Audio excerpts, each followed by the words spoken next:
Hey,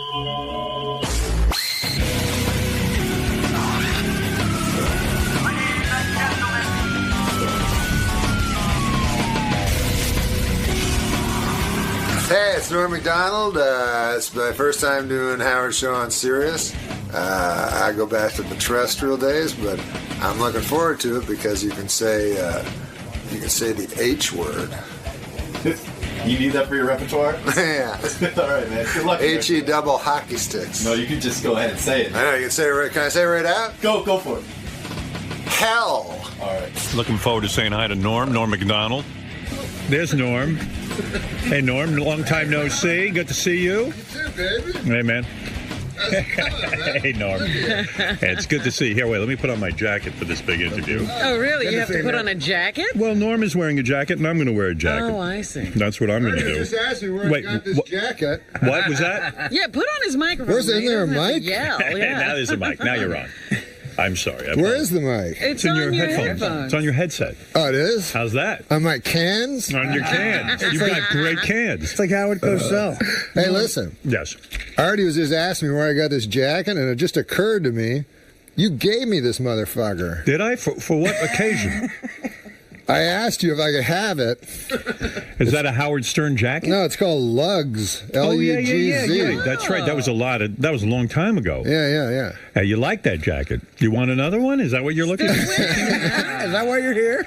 Norm, I got to ask you. I sit down. I can't see Artie. Sit down. That's why he does that. Norm, where have you been? That's the main question everyone wants me to ask you. Are you still working? Yeah. No. He's in movie jail. I can't tell you how many conversations I've had. You know I'm a big fan. Yeah. And I can't tell you how many conversations I've had with various people, friends and things like that, who are fans as well. Uh-huh. And we go, like, whatever happened to Norm? Like, Norm's is kind of like, you kind of went off. Yeah. After your divorce, maybe that's what triggered it or whatever. What? And you... He had a couple of TV shows. You knew where he was then. You had the Norm show. You had the movie you did with Artie. Yeah. Everything with Artie. And but it was almost like you went off and became an actuary or something. Like What's that word? Yeah, did you change careers? What's an actuary? The guy who does the tables on life expectancy for the insurance companies. Yeah, I mean, you couldn't be more wrong. Did you retire, or did you retire? Did you think of getting out of the business? When I was with the actuary business? No, really, what happened to you? Where have you been? What do you mean, really? You fucking brought up actuary. No, it's like you're hiding. And then you're acting like I brought it up. Why would you bring up a word no one knows what it is? Yeah, exactly. Why would you? Why'd you do that? You did that. Oh, I did that? You just said actuary. I did do that. I would never do that. I always relate to the people. Everything. No, but Norm, please don't bring up the word actuary.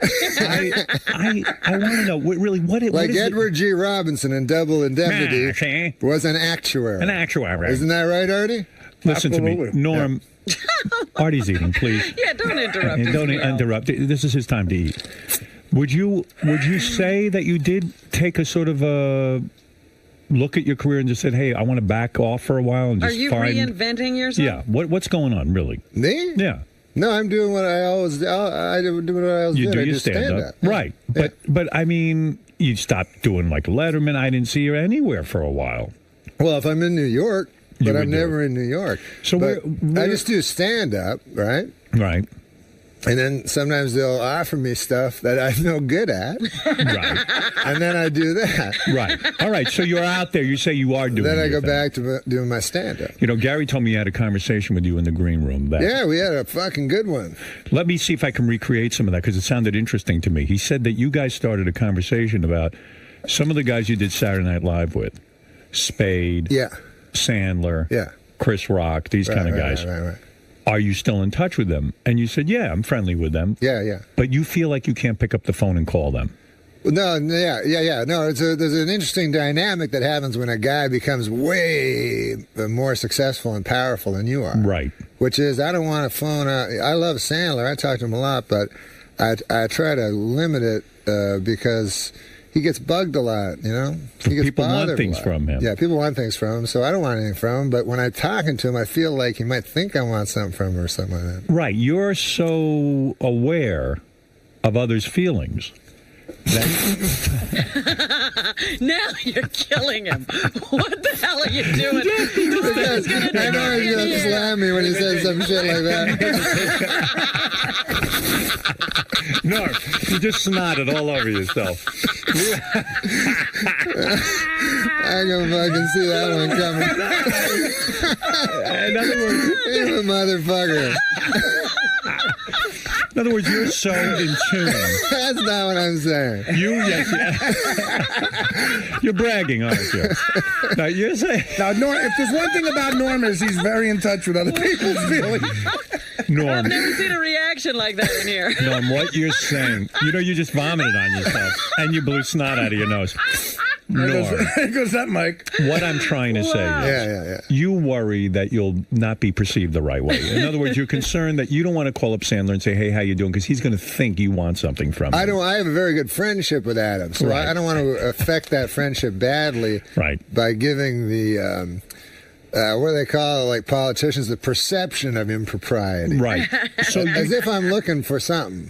So Fact is, I don't give a fuck if I'm ever in a movie ever. you don't care about the movies. You did your movie. When you got out of Saturday Night Live, you did the movie Dirty Work. That experience didn't turn you on at all. I love Dirty Work. You love doing that. I think that was a great fucking movie. Right. So you What do you mean right? Why you say right? I thought you didn't like it. You know, I never saw it. Well, what the fuck are you talking He about? saw Don I'm Rickles. saying that you love the experience. Why Oh, wouldn't yeah, you yeah. do it again? Well, because nobody... It's hard to take a guy seriously after you see boogers flying out of Wait, his is there nose. snot coming out? No, Not you're anymore. fine. Now you're fine. You cleaned up okay. You look So you're great. going to show that in slow motion and shit? I love it. It'd be animated. Yeah. So I understand what you're saying, that there are certain guys. Are there guys who call you all the time and bug you? Are there people who want things from you because you are at the top of the comedy community? I'm not at the top of You're the not. comedy community at all. How long is your set when you go out and do a show? Now, like Chris Rock was in here yesterday. He says, I'm going to see the Norm MacDonald show on Saturday night in Caroline's. He's making a whole night of it. Right. He can't wait to go. Will that make you nervous to know that Chris is in the audience? No. That doesn't. You're so seasoned at this thing, you know what to do.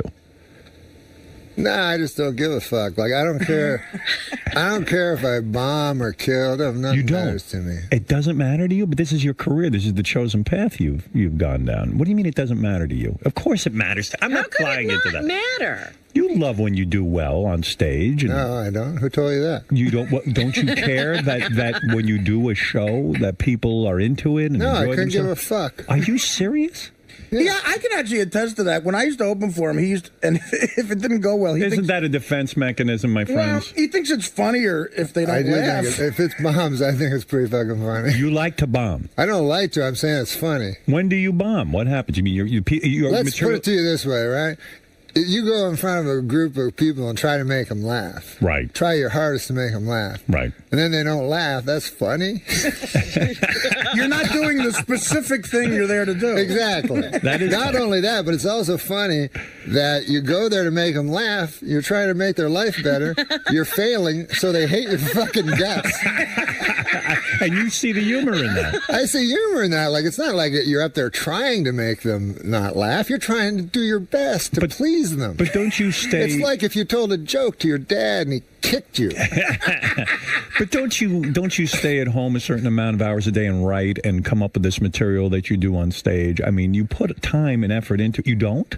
It's the same act from 100 years ago. No, I do. No, I think I have about 8 hours of material. 8 hours of material. So you're always writing new material.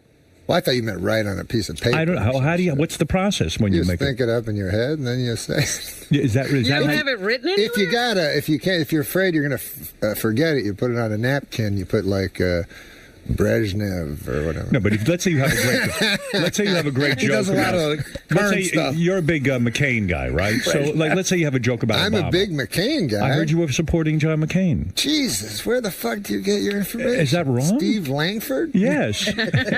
where, are you not supporting John McCain? Are you an Obama guy? Is that what's going on? Well, I'm afraid of this Sarah Palin lady. You don't like her. No, sir. Why don't you like her? I would think you. Fundamentalist Christian. That scares the shit out of you. Yeah. Yet you're a pro-life guy. You're way into all that kind of stuff. When did he get to be pro-life? I know this about Norm. Yeah, whatever. Yeah. I thought on Bill O'Reilly you said that you support McCain. I said I agree with him on pro-life. You do. You agree with him on pro-life, but you're not a McCain supporter. No, right now, if I had to vote tomorrow, Yeah. and I had American citizenship, Yeah, that's right. You're not even American. Why am I bothering you? Yeah, right. But no one knows I what would you are. vote for Obama. You would. You like him.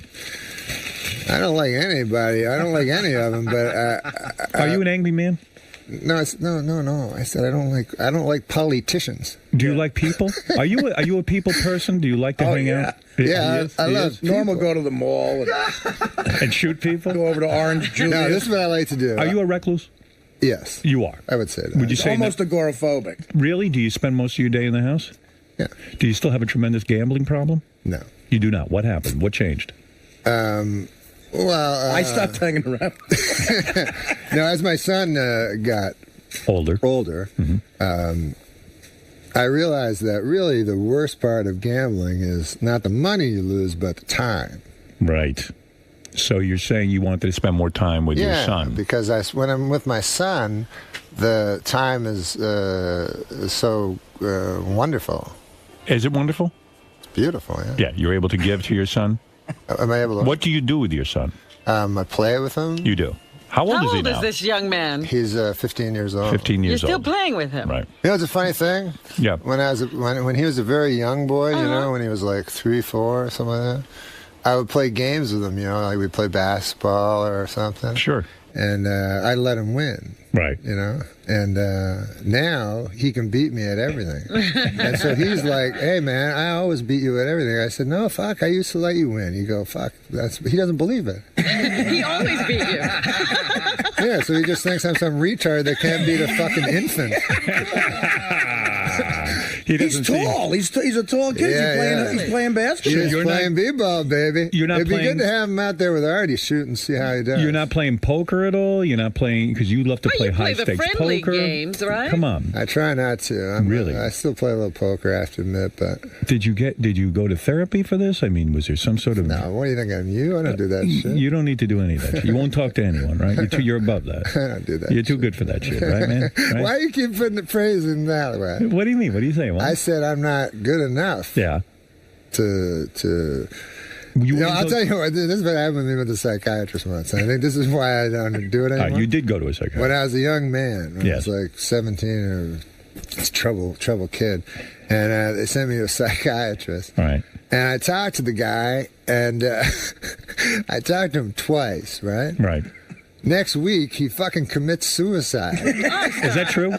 So it's in the paper that I'm reading about. The guy's the worst fucking life ever. Like coke and you know. I mean, I shouldn't say the worst, but you know, just the worst fucking life. And I felt so bad because here I am yammering to him on his last week of life about my God, my mother. You know, so, You were labeled as a troubled child. Is that true? I was a bit trouble. When I was a kid. What behaviors led to them labeling you? What were you doing? The what? What behaviors led to them labeling you a troubled child? I mean, something must have happened to commit you to a psychiatrist. Well, Albeit a bad one, but nevertheless. It was all happening in Canada, you know. Canada. You know, You can't talk about it because it happened in Canada. No, I'm You saying. know what happens in Canada stays in Canada. But seriously, what led to Hey, you you? want to hear a joke from my act? Yes. I do. He must have done something really bad. No, it's about that whatever happened in Vegas stays in Vegas. Go ahead. Yeah, I want to You hear know that. that fucking whatever happens in Vegas stays in Vegas. Yeah, I You heard that. I heard that.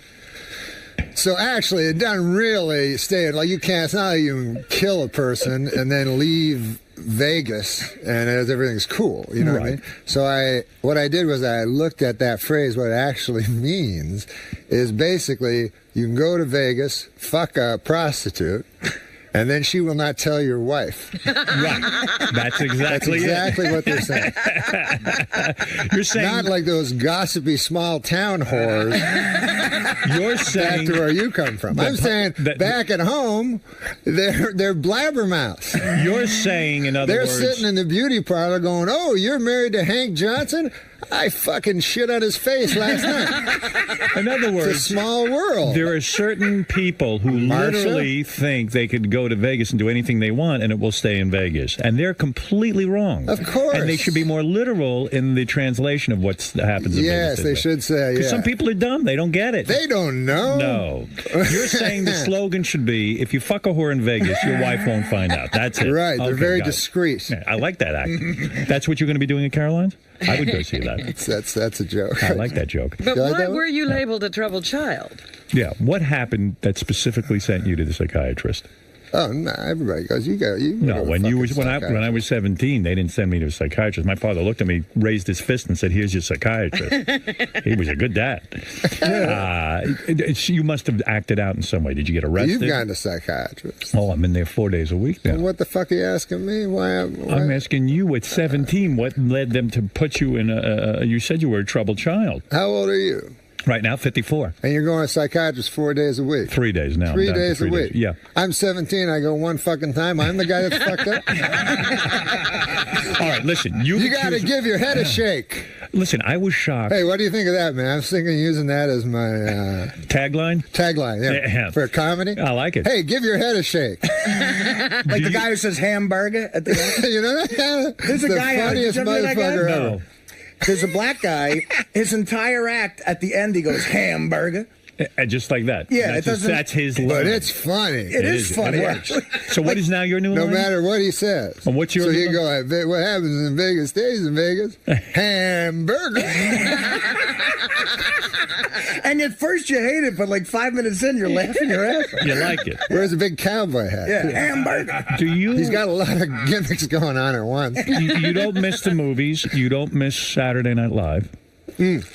You do miss I miss Saturday. Saturday Night Live, yeah. You do. Yeah. I love the Saturday Night Live. Chevy Chase was in here recently. He didn't say it on my show, but I read it somewhere. He said the only guy who ever did the news right since I left was Norm MacDonald. Did you know Really? that? Did you know he said that? I heard that. Oh, you did hear that? Yeah, I heard that. I heard you have that framed on your wall. Is that true? No, It is not true. Okay. What do I give a You don't fuck? give a fuck what anyone says.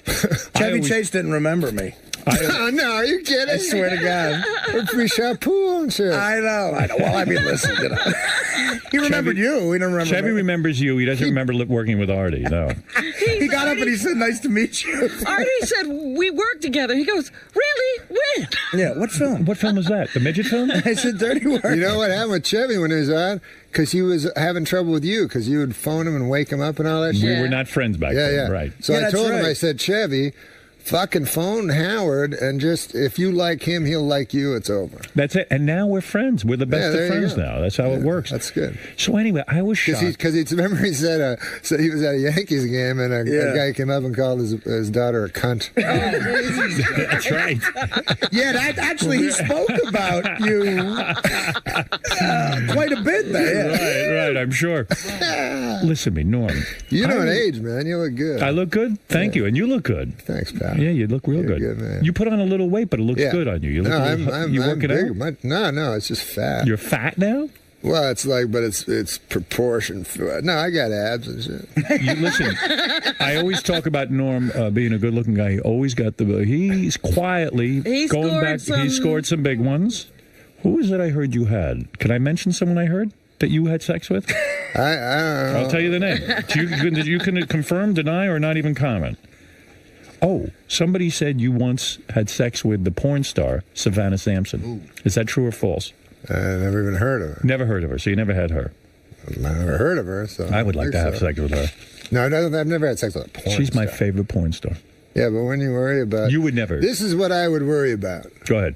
Because I remember when Pamela Anderson was on Saturday Night Live, hey, man, you got to go for that and stuff. I wouldn't want to, after... Tommy Lee and who's the other dude? That's right. Kid Rock. Kid Tommy Lee. Rock. Yeah, right. I don't want to pull out my measly cock, What the fuck am I? What, am I crazy? I'm not stupid. But you also worry about diseases and things like that, right? I mean, you're pretty careful. You wear rubber when you're with the women, or do you go wild and just say, fuck it, I'm gonna have sex without a rubber? Do you ever, what do you do? when I'm making love Do you to ever a yell out lady. hamburger? After he comes, he says hamburger. Hamburger. Well, seriously, how is your sex life, by the way? Because you're single now a long time. We don't see you in the tabloids. We don't see you with any broads, any women, nothing. Are you into a commitment? Are you into any kind of committed relationship? No. Nothing. Those days are over. Mostly I just whack off. You whack off mostly? Almost only, yeah. You don't go out on dates? No, I much Wow. prefer whacking off. See, I always thought you'd be the kind of guy because you like to be home. You're a recluse. He'd get a wife or something. Not a huh? wife, maybe a tight girlfriend. Someone. The who, whacking off's better. Yeah, you really feel that way. Yeah, because my imagination's better than any fucking reality. Are you being serious with me? I'm being dead serious. When's the last time you had a girlfriend? I don't think I've ever had a girlfriend. I had a wife. I guess she was my girlfriend before I married. Right, and after the wife, you That kind of... was it? That was it. You realized I'm a different guy than I thought I was. I'm really a loner. Yeah, You're a loner. yeah. Do you get lonely? No. I was shocked that you went on Adam's show, Adam Carolla, and you said, Howard, more or less, it seemed like you kind of said that I'm responsible for Artie's heroin abuse. He almost said you're killing Artie. Yeah, and you said that... What did you say again? Wait, stop. I thought you What? were on Adam's show. I could play the tape, but I don't need to unless you want to refresh your memory. They played me the tape. You kind of said Howard is the cause, and that I even Oh, and Adam Carolla's... Adam Carolla's show.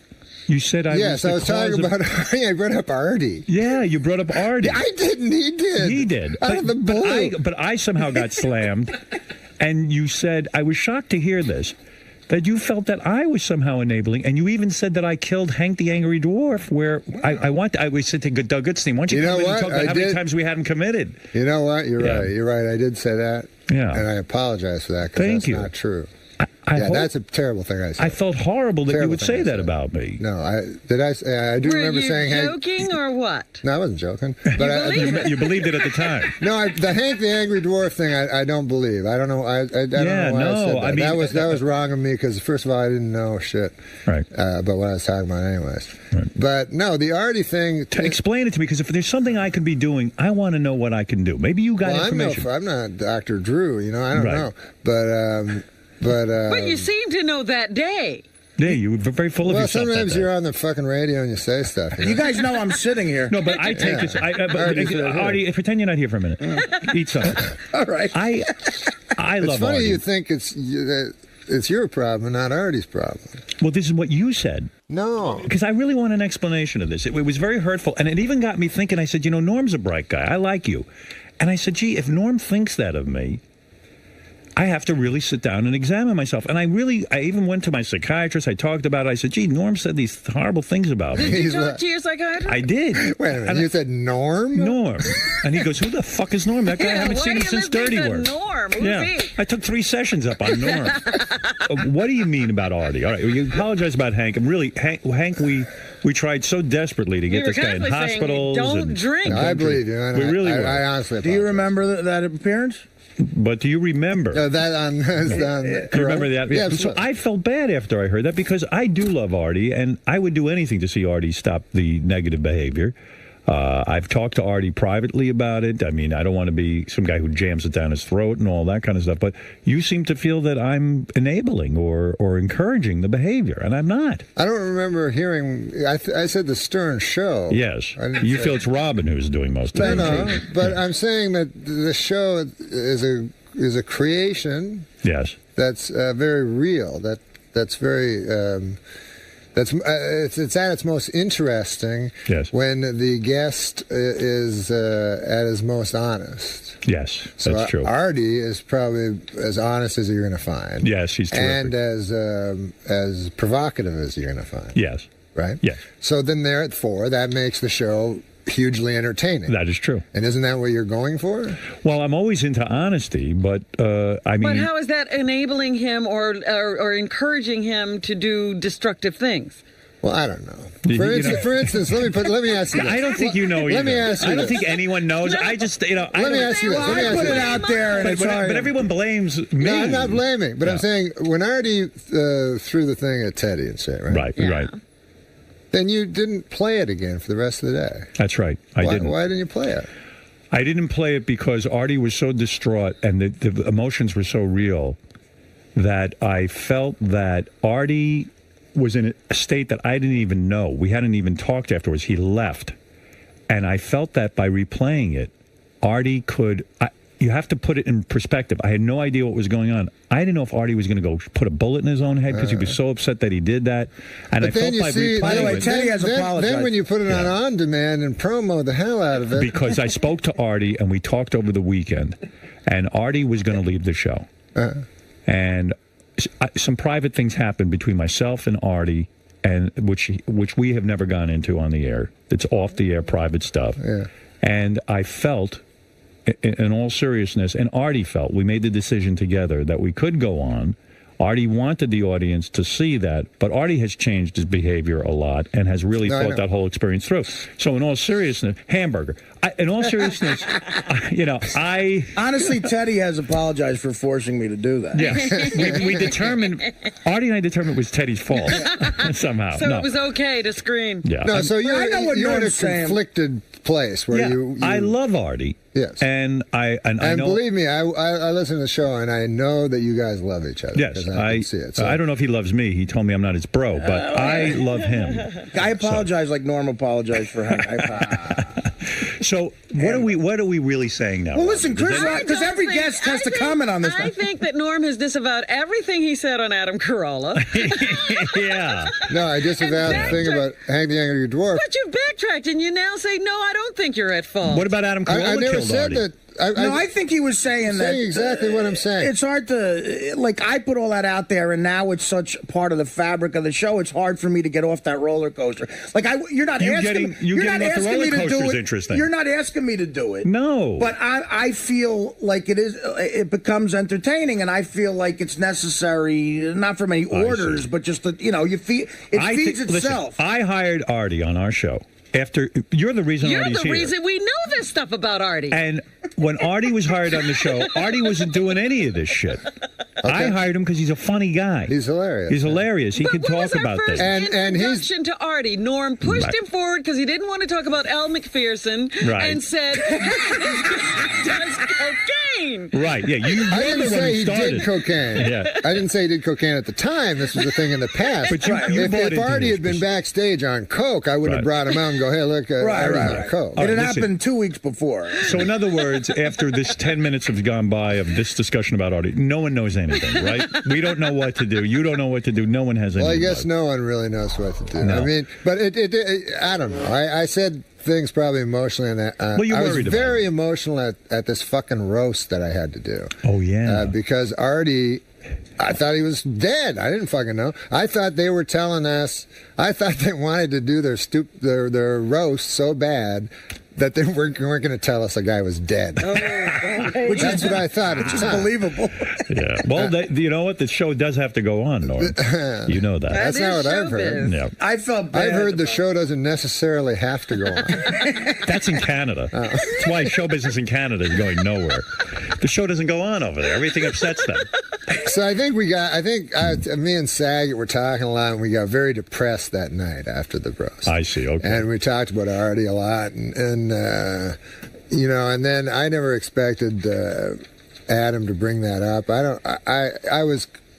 I should have phoned you guys. I should have phoned Artie. You shouldn't fucking say things about... No, I just was concerned that you thought that of me. Norm MacDonald has agreed to go to Caroline's on Broadway in Manhattan tonight through Saturday. Yeah. This is you're upset about the Carolines? Huh? You like going to Caroline's, or you're upset about it? You don't even really want to go to Caroline's, do you? You're not that thrilled. No, what are you fucking talking about? Is it good money? This is what happened. No, go ahead. I took the red eye last night. Yes. I just got in, right? Just now. Yeah. Right. But I took a sleeping pill so I could sleep on the plane. What the fuck is she doing, a Sudoku or something? She prepares the news. She just does that? Yeah. I'm listening to you. You were on the plane. You were asleep on the plane. No, I wasn't asleep. I took a sleeping pill and did not go to sleep. Oh. Did not fall asleep. So you messed up now. Pardon me? You're messed up now? What are you talking about? Are you messed up from the pill? The pill that you took, did that mess you You're up? tired. I'm You're just tired. You're tired. I didn't sleep, and I took a sleeping pill. Okay. So you don't. So see, I would take hit another the 8 stage. sleeping pills. But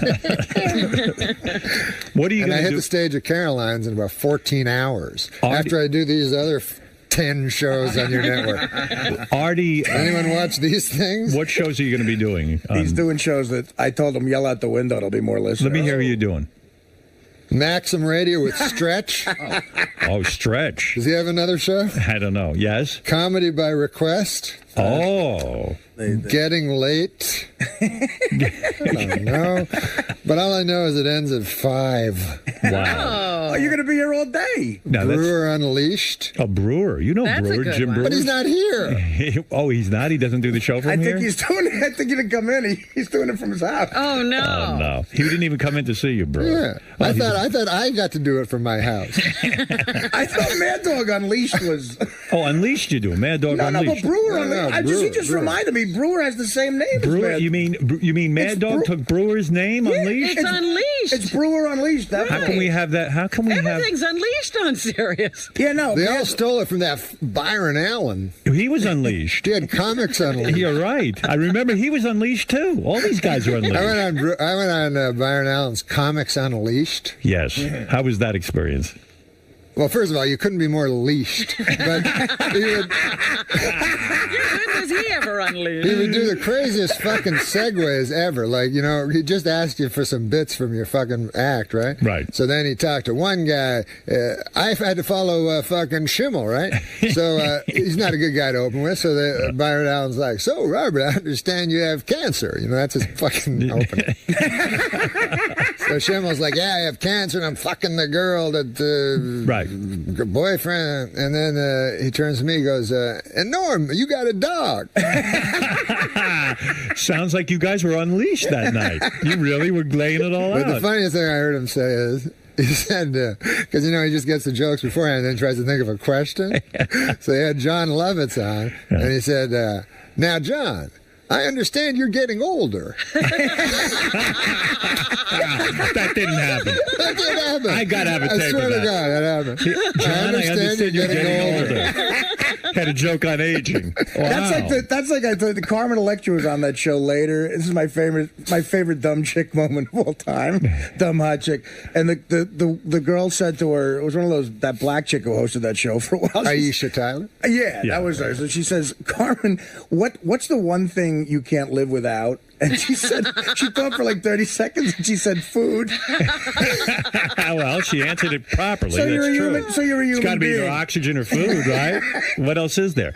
Let's take a couple of phone calls for the great Norm MacDonald. We haven't seen him in years. I know, it's so nice. You know, last time I came up here was with Artie when we were looking around the studios. You were showing me the new yeah. studios. Right, yeah. You're talking about a couple of years already. Yeah. You're busy. Listen, what can I say? What do you think of these comedians? Like Dave Chappelle stays on stage sometimes 8, 9, 10 hours. Yeah, I know. They have Dane Cook in L.A. They have this contest now. Yeah.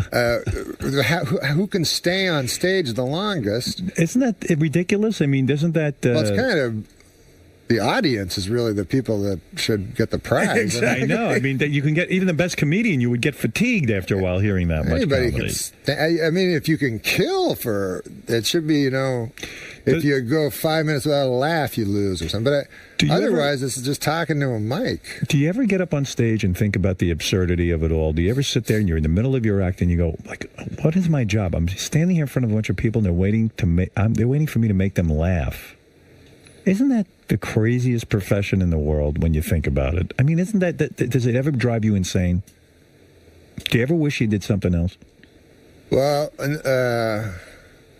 I did manual labor before, and I liked that a lot. I was a dishwasher. I loved it. Were you? Yeah. But the pay was shitty. The pay's shit, but somehow I always had money. I don't know why. You yearn for I those don't got days. no money now. All right, Ralph, you're first up in Jersey. Go ahead. Ralph. Norm. How you doing, baby? Good, man. Hey, first of all, Norm's a great stand-up. I highly recommend his show. I've gone a couple of times. It's really good. All right.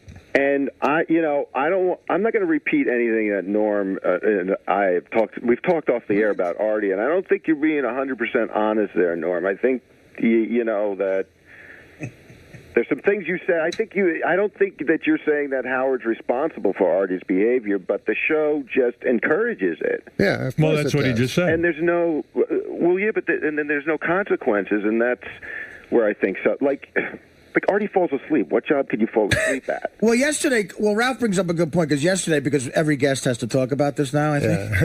Yeah, Chris Rock said that, Howard should fire me. That's what he said. It is because if I didn't have money, I wouldn't be able to. Well, if you weren't so funny, you would be fired. I mean, that's the bottom line. Do you recommend that I fire Artie? You get away with it because you're so funny. But if Chris Rock said that, he's incorrect. That's not the right move. If fire your friend. there is a job that you can fall asleep at. Sure. Because Artie falls asleep. That's right. Guy's sitting right there. Let's go to Debbie. Debbie needs to speak to you, Norm. Go ahead, Hey, Norm. Hi, I was wondering what you think about Artie always complaining about the movie Dirty Work, because I think it's hilarious. And in his DVD, he gives people money back for if they paid for it. Yeah, no, that's funny. No, it's funny because Dirty Work is a movie that's just how can I put it? It's just bad. It's hilarious. I know it is a funny movie. I can't apologize for it. Chevy Chase was in it, and he said that unfortunately he was disappointed because it was really like an R-rated script, and then the studios got a hold of it and cut out a lot of funny stuff. The studios. Why does Artie apologize for it? Yeah, well, No, I mean, I love the movie too, but it's a movie that's fun to make. Listen, the kid at my shows, they have 50 DVDs, and they asked me to sign it on stage, so I thought of a joke for it. Did the movie make any money? No, it did not make any money. But the funny thing was, Chevy's right, because I remember the fucking there's that guy Greg. Remember? There's a guy from the MGM, So the movie was pretty fucking dirty, I thought, and they kept going, "Nah, this is a PG movie," And we're like, "Really? Like, it seems like an R movie. We're saying a lot of dirty stuff in here, and we're doing dirty things." And no, man, it's fine. So we didn't do any retakes or anything, like a clean version, Right. Then they gave it to the MPAA for notes, and they gave the script back with no notes. Usually they make little notes. Sure. They said, "What are you fucking guys crazy?" They didn't even fucking dignify with a single note because the whole thing was so dirty, was so obviously an R movie. Wow. So then we didn't have any fucking backups. We had to cut scenes. We had to do retarded looping. That looked like nothing. I would like to see the original version, Deja. Artie does that joke. He says, "If anyone didn't like Dirty Work, I'll return your money." He's already returned $90 million. The guy's bankrupt. You know what it is? That's very flawed. Yeah, Ralph. Howard. Yes. How could the movie be a failure if you returned $90 million? But it wasn't logical what I just said. Ralph, go ahead. So I'm at dinner with Norm once, or lunch or something. We're at a big table, like all these people sitting around, and Norm puts his hand on my leg, not rubbing my leg or anything, just puts his hand on my leg. And I don't know, like it was weird, but Norm's a weird guy. I don't know, maybe he was fucked up. I don't know. His hand was just like on my leg. You didn't knock it away, did you? And then 5 minutes later, Norm goes, "Hey, Ralph is a fag. I've had my hand on his leg and he hasn't moved." That's how I test people. You test them. I so test you believe people. Ralph is gay? I test people to find out if they're fags, and that's one of my tests.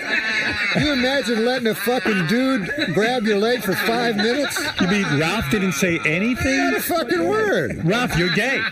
Aren't you the fag for grabbing my leg? No, he's testing you. Test. Norm, you are a genius. I really mean that. You might be the greatest genius of all time. You were the only one who figured out that Ralph really is gay.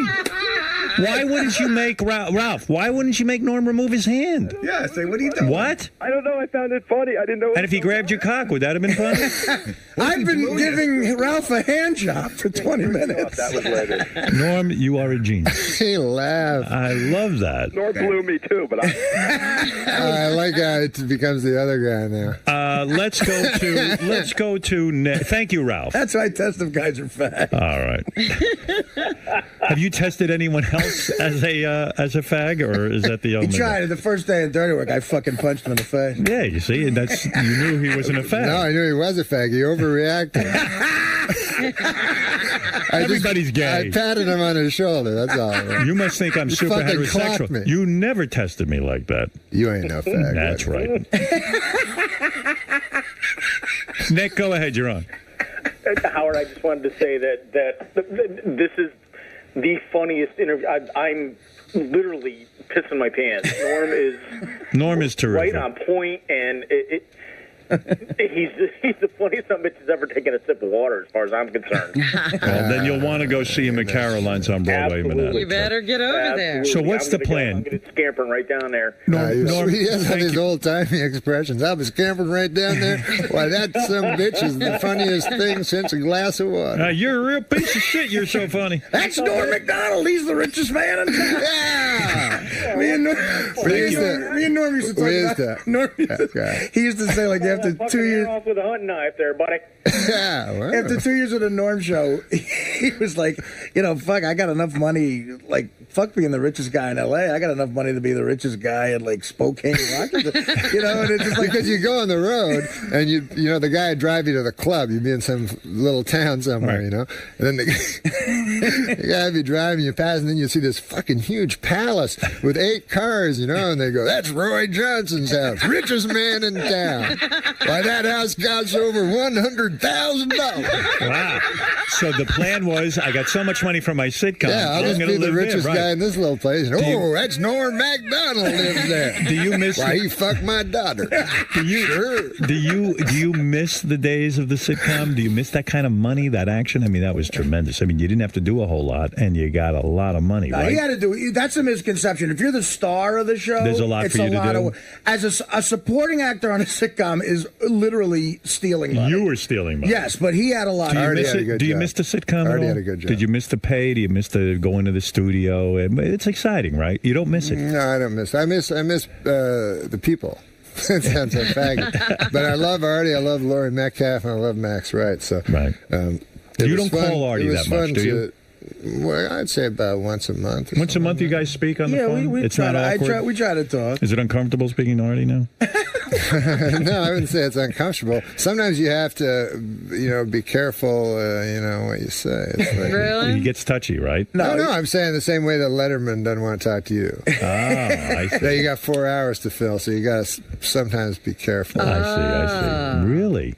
Even though I have probably nothing of scandal. I can't imagine what those conversations are. I just can't. Unbelievable. Well, look, you've done it all. You're Norm MacDonald. What's the plan for the rest of the day? So you're going to have nothing to say. You're going to do the show. Done it all. You've done You're it all. Norm MacDonald. That's my name. That's when you know the interview's coming to a halt.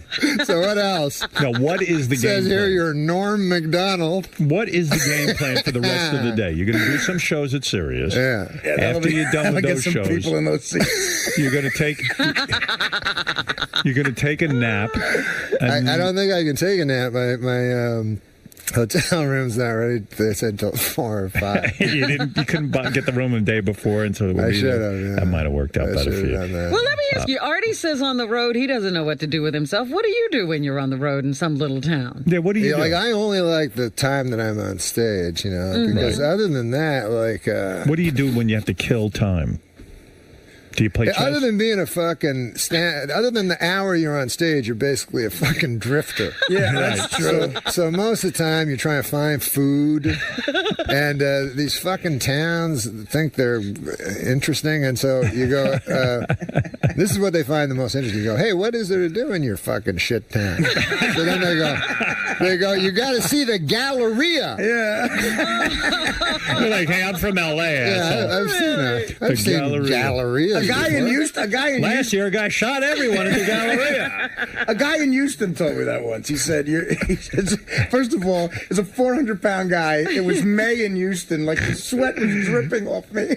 I had to think the club guy told me, take a cab. Like, I'll pay you for it. There's no car. Right. So I get in a cab in Houston. It's like 140 degrees. This guy's got a huge flannel shirt on. Hey. And he says hi. I say hi. He goes, you're a New Yorker, huh? And I'm like, well, I'm from there. And he goes, we got a place in town. It's just like Greenwich Village. And I said, really? And he says, yeah, but there's no fags. And I said, well, what is it? He goes, and he said, it's the Galleria. And I went, it was a mall. With a hockey rink. It had a hockey rink. But there were no nice. fags. Yeah, He was right. Yeah. Listen, I put my hand on a bunch of guys' fucking legs, and they all said, what's your problem? so you really have the same problem Artie does, in the sense that you have to kill a lot of time in your career. Well, and it can get there's boring. crazy boredom. But you Crazy never got into fucking boredom. heroin or crack or any of this stuff that Artie does to kill time. I never, to kill time. Yeah. To kill Is me. that the point? Yeah, Just to kill some time? You know, it's funny. Well, that's what he's doing. He hates it. He Me kills and time. Wait a minute. I don't think he's doing it to kill time. You're not a drug guy, though, are you? Well, in a way, everything. You know, one time when I had the gambling fucking thing, Right. I went to a psychiatrist, and he said, "You're doing it to like avoid life." Right.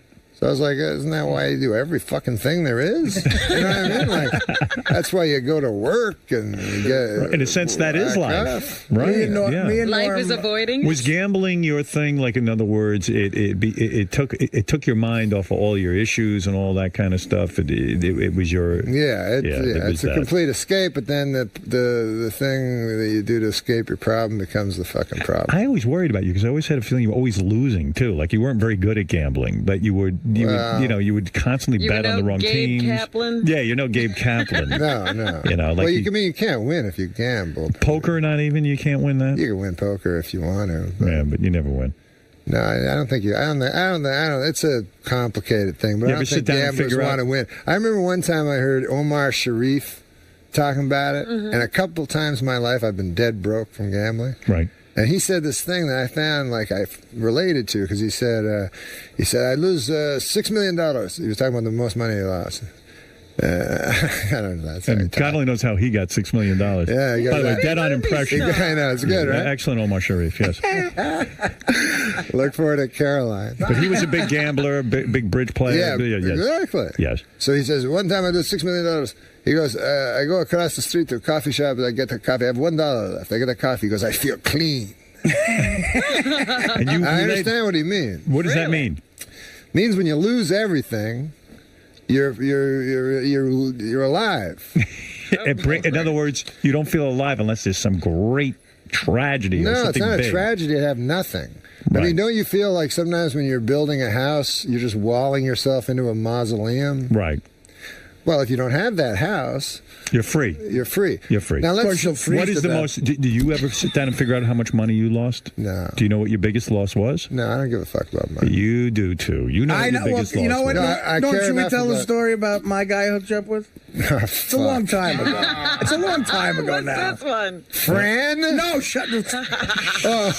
Hit the button. Oh, we can't say who it I is. hit the name, button. no, I hit just the no button. name, I hit just the no button. All right. So happened? You I was a hooked Norm bad up to I was it? a bad influence on Norm, I think, and maybe because when we met each other, And I'm the enabler. When you shoot when you shoot a buddy comedy like it was, Yes. you go away with someone to a different city for like 2 months. It's like going away to camp. So you're either going to hate the person or love them. And me and Norm became friends because we shared one vice, gambling. And I used to love gambling. And I used to love. 2 days ago, he was gambling. Right, yeah, used to. the first night I met Norm, the rehearsals, and we went to a pool hall in Toronto, and I won $2,000 off him playing 9-ball. That's right. And he ended up paying me in Canadian money. It was like a wheelbarrow, like blue pieces of paper with a goose on it. Yeah, they don't have presidents. He had no respect for the Canadian. That's when you bribe somebody in Canada, you're like, maybe this goose will change your mind. And it really looks like Monopoly money. I'm like, what the fuck am I going to do with this? Right. Back then, when the dollar was good, it was like a wheelbarrow. So what's what the big happened story? was, we shot Dirty Work August into the fall, and Right. Norm was still on Saturday Night Live. And I started, in lieu of other things, halfway through the shoot, I started phoning this kid I know who was a runner for a bookie. So I start calling this guy, and I'm making a lot of bets. And see, Norm wasn't gambling at the time. He was really into work. He was shooting the film, and he was going back to SNL. The last few weeks, he had to go do SNL. All right, and the movie, he's busy. Right. But I think because I was always with him talking on the phone, he sort of was like, yeah, you got a guy. And I said, yeah, I got a guy. He goes, can I have his number? Because I want to maybe start putting some bets in.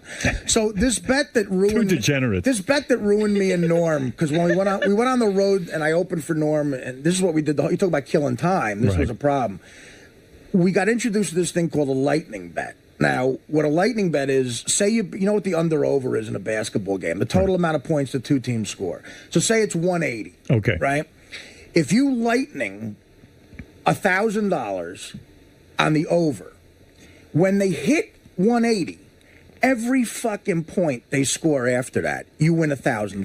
Oh, I like that. So it's like sick. That's like, free money. It's sick. Every layup is $2,000. So like if it's at 180 when they go into overtime, every single basket's $2,000. It's insanity. But every point it's under 180, you lose 1,100 because of the vig. Right. Okay, so it's craziness. Right. It really is like that's a dangerous bet. Right. It's a dangerous bet. It's a high stakes but bet. It's the most exciting. Not for me, because I couldn't lose. Right. Well, it was. You're a winner, right? It was the most exciting type of gambling I've ever been involved. So what happened? So Norm, a couple of weeks in a row, wins like $100,000. Oh my God! I mean, because we were. You're proud of that, You know, right? we were doing. I was on a hot streak. He was, and you know what we were doing? We were betting on. It was the '98 NBA Finals, and we were betting on the Bulls and the Utah Jazz. Right. Lowest.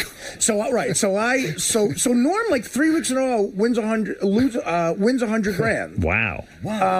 And you couldn't stop there, Norm, right? You couldn't say, I got a couple of hundred. The guy. I'm done. Well, here's what happened. He gave it all. I can buy the biggest house in Albuquerque and be that guy. Here's what happened. He gave it all back, and then he was even again. Now Norm loses 3 weeks in a row. Oh, my God. About the same amount of money. And Norm, being a good man, pays the guy off. Now, a couple of those weeks, I would win like $8,000, and we'd pick up the money from Norm. There'd be a shopping bag of hundreds. Like the kid I was going in with, the runner for the bookies, a kid I go up with, I was like, he's like, I don't want to go into New York by myself. It's a lot of money. So we would go in and he'd get the shopping bag of $100,000 from Norm. Jeez. And we would drive to this like factory in Jersey and he'd peel off my $8,000 that I wanted. Didn't even make a dent in the fucking How do you know shit. Norm wants this on the air? We were told, well, he knows what I'm going to say. It. He knows what This is a long time ago, man. He's a different guy. Yeah. So... No, he's not. Well, but listen to what happened, and this is why I don't talk to this kid anymore. Right.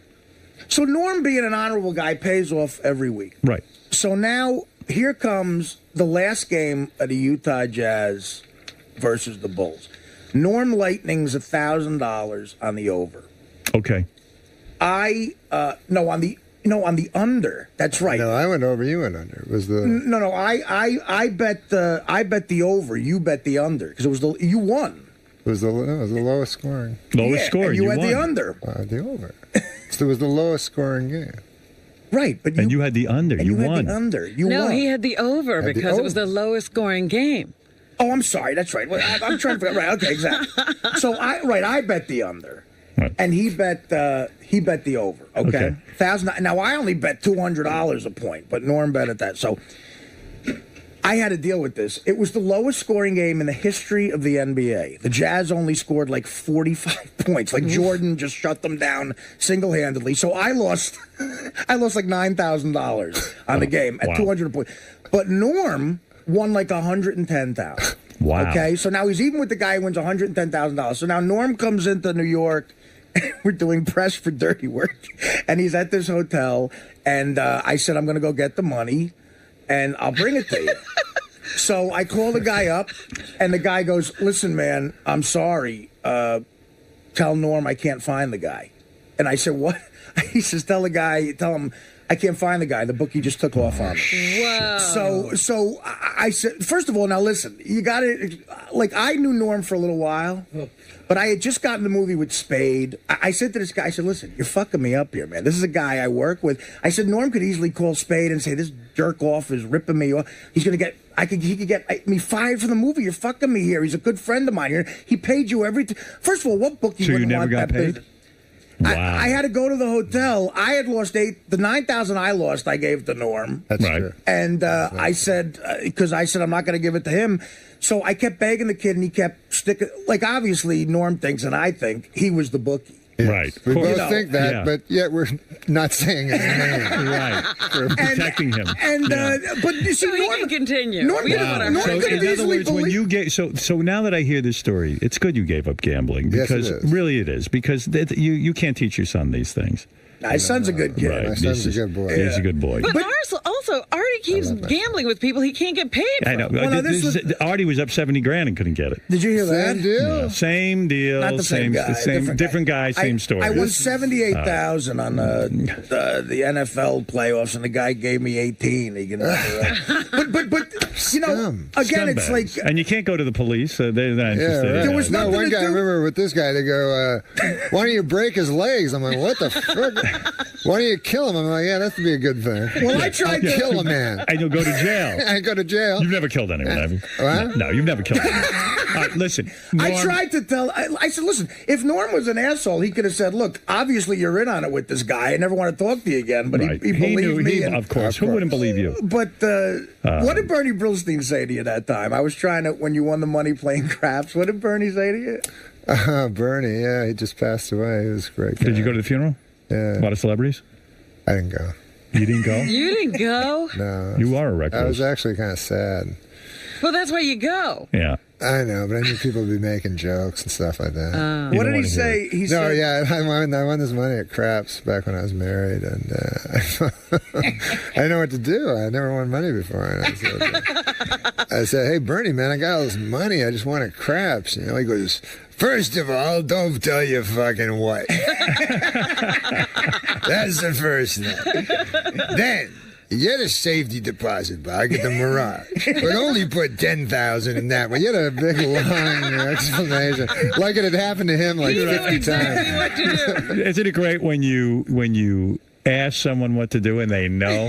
It's just amazing. Sam Simon, quickly, yes, because Norm is on a funny He has to get Hi, over to Sam. the gay channel or something. He's going to describe how to find out if someone's gay. Sam, go ahead. Hey, the funniest thing I think ever happened to Norm, and now that he's revealed that he's a degenerate gambler, is he moved into a new building. Oh, Christ, yeah. What? Howard already likes it. So anyway, so he moved into a new building. In the meantime, there are casinos in L.A. now that are in warehouses and condos, and they have high-stakes poker game and sports betting and dealers and security and bars and food and everything. They're just like regular Vegas casinos and card rooms, except they're just private, and for some reason they're just sprouting up all over the place. So I get invited to one, and Norm has told me the address of his building or the street that it's on, his new building that he just moved into. And I'm looking around for this place, and I say, I think this is Norm's building. So I go inside, I go in, I play poker all night, whatever, and they have girls and bars and everything. And I go home and I look up, and I had called Norm. Norm, go ahead. No, yeah, it's right next door. Anyway, But you live next door to this I live place? next door to a casino. Now, let me ask you something. It's the worst luck When of all you live time. next door to a casino, so that's terrible for you. Someone, he just found it, forget how bad it would be if you moved into a new building and there's a casino.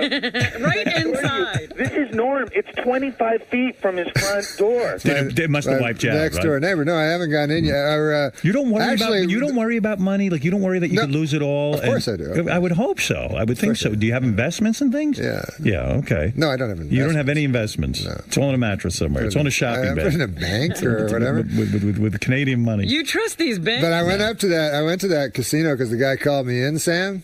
Yeah. And Levon. Yeah, Levon. All right. Hey, Sam, I got to go. Okay, Thanks. right. All right. Sam Simon, you know when you get everyone. together, Guys, he's right. I was gonna say, when you get together and you tell stories about losing and gambling, Yeah. all of Sam's stories about a bad experience in gambling is he won so much he can't carry his chips. The great Norm MacDonald, and go see him. Norm MacDonald, the richest man in town. Yes, go see him. in most towns. In most towns, he's Man the owns a Lincoln.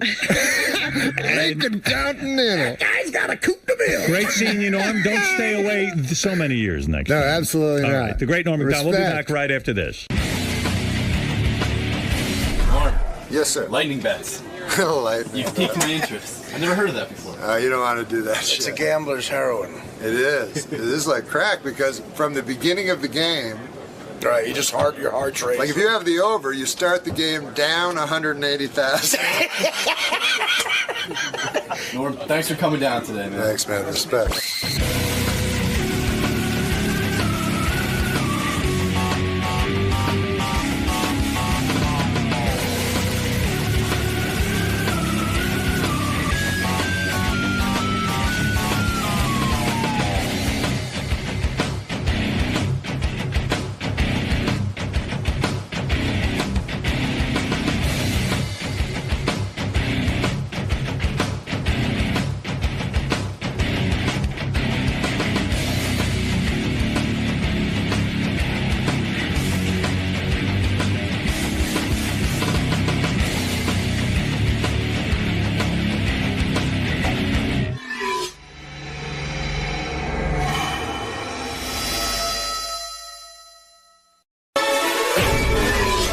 This is a Howard TV original production.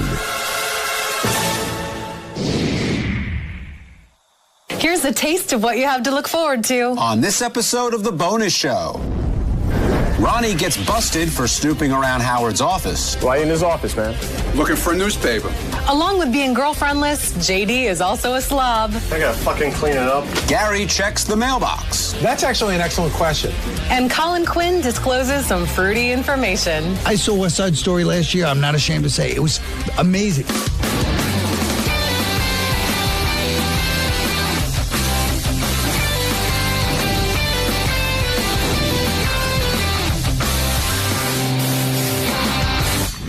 Hello, Stern fans, and welcome to The Bonus Show, a weekly update of all the great behind-the-scenes moments you can't see anywhere else. I'm John Hein. And I'm Rachel Fine.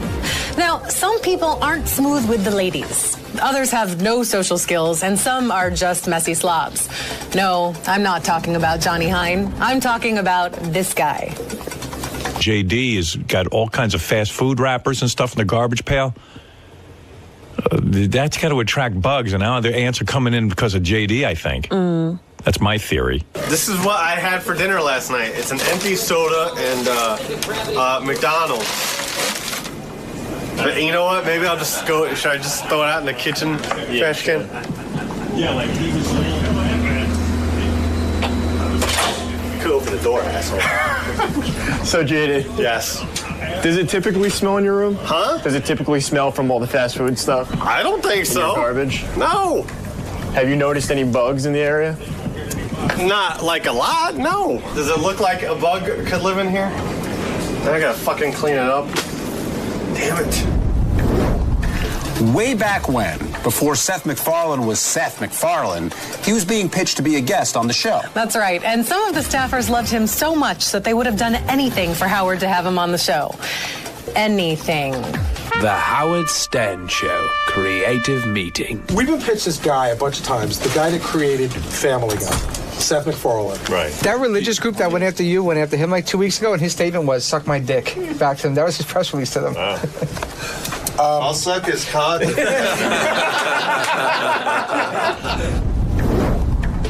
think that's like the 10th time that Richard's offered to suck a dick. I'm just saying. Well, 11 if you count the time he wanted my ice cream.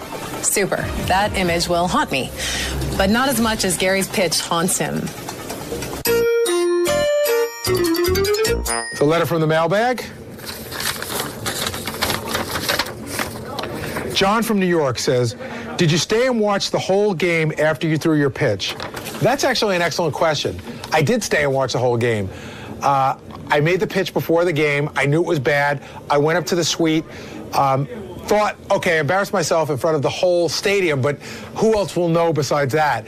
Then around the 4th or 5th inning, I was interviewed by one of the guys in the Mets, and they showed it during the Mets game, and I still thought to myself, well, how bad could it be? Stayed for the whole Mets game, went home, still didn't realize how bad it would be till about 6:15 that night. I got a text on my phone from my buddy Booker, who said, oh my God, turn into Channel 2, they're showing your pitch. And that was really the first time I started to understand that it was bigger than that. So I stayed for the whole game and actually managed to, on some odd level, enjoy it. It's always the people closest to you that you can trust the least. That's right, John. For instance, the person who's supposed to protect you might be the guy who reeks of mambo and snoops around your office while you are on air. I'm in his office for a reason. Steve Langford's trying to get out of the bit, too. Don't worry about it. Why in his office, man? Looking for a newspaper. He was in Howard's office. Yeah, exactly. Oh, my God. You allowed to be in there? Yeah, I'm allowed to be in there. Yeah. JD?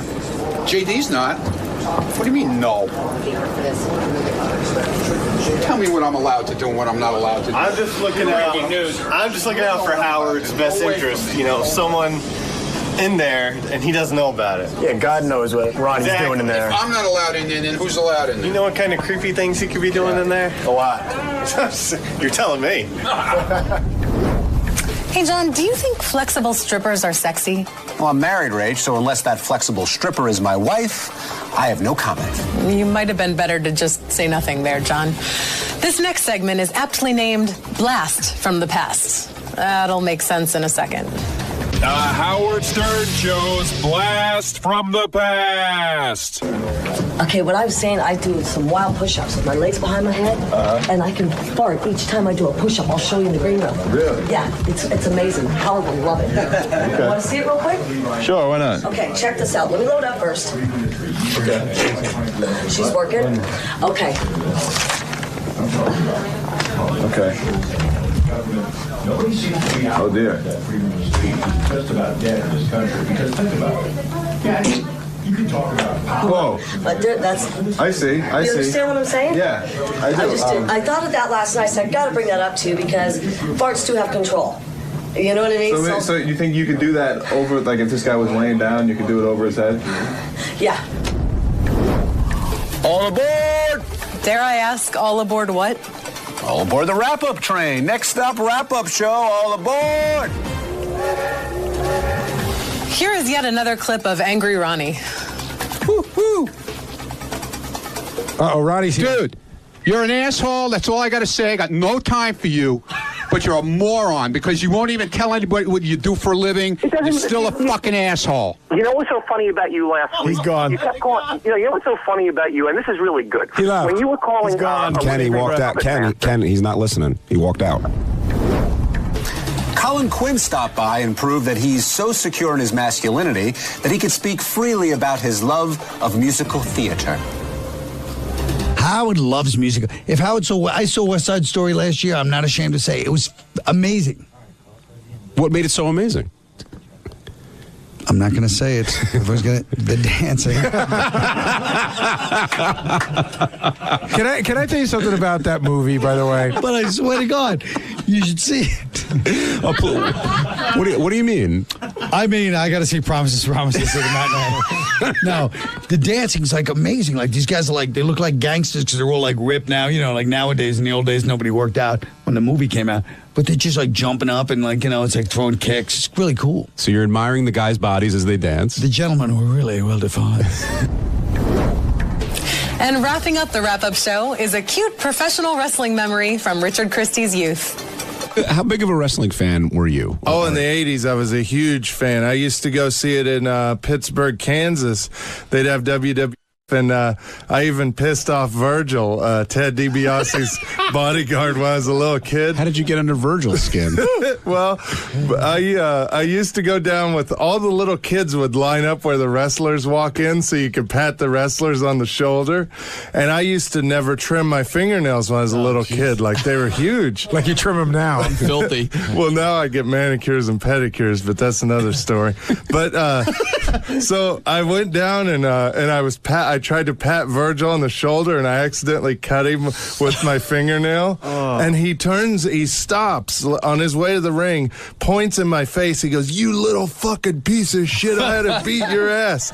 And I was so shocked, and I was frightened as hell. And then he just walked away, and then every little kid gathered around me and started patting me on the back. They were like, "That was the greatest thing ever. You pissed off Virgil." My takeaway from that is sheer befuddlement. Richard rarely showers, but he gets mani-pedis regularly. It's interesting. And my takeaway is the fact that there was a wrestler named Virgin. That's cool. His name is Virgil, John. then that's not as cool, and I have no takeaway. Hopefully the viewers will have some takeaways from this episode. For John Hein, I'm Rachel Fine. See ya. Virgil's not that tough of a name. It's like Francis. It's like a Greek god, like a Virgil. It's a tough guy. No. You know what? Say it to the wrestler's face. How about that? Virgil? He's calling you out, Virgil. No, I'm not. He called you out. I'm not. You've been called. Take on Bob Backlund, though. I don't know who that is. Superstar Ken Patera. Virgil? Chief Jay Strongbow? Can you deal with him, please? He's the only person alive that still eats Fig Newtons. Good line there, buddy. Now, if you just delivered like that on your date... Wow. That was a fighting word. Damn. Fucking stud Mc... Well, whatever. Yes! Fuck you, Steve. I love you, Diddy. Don't worry about the camera. All right, Chris, we're done.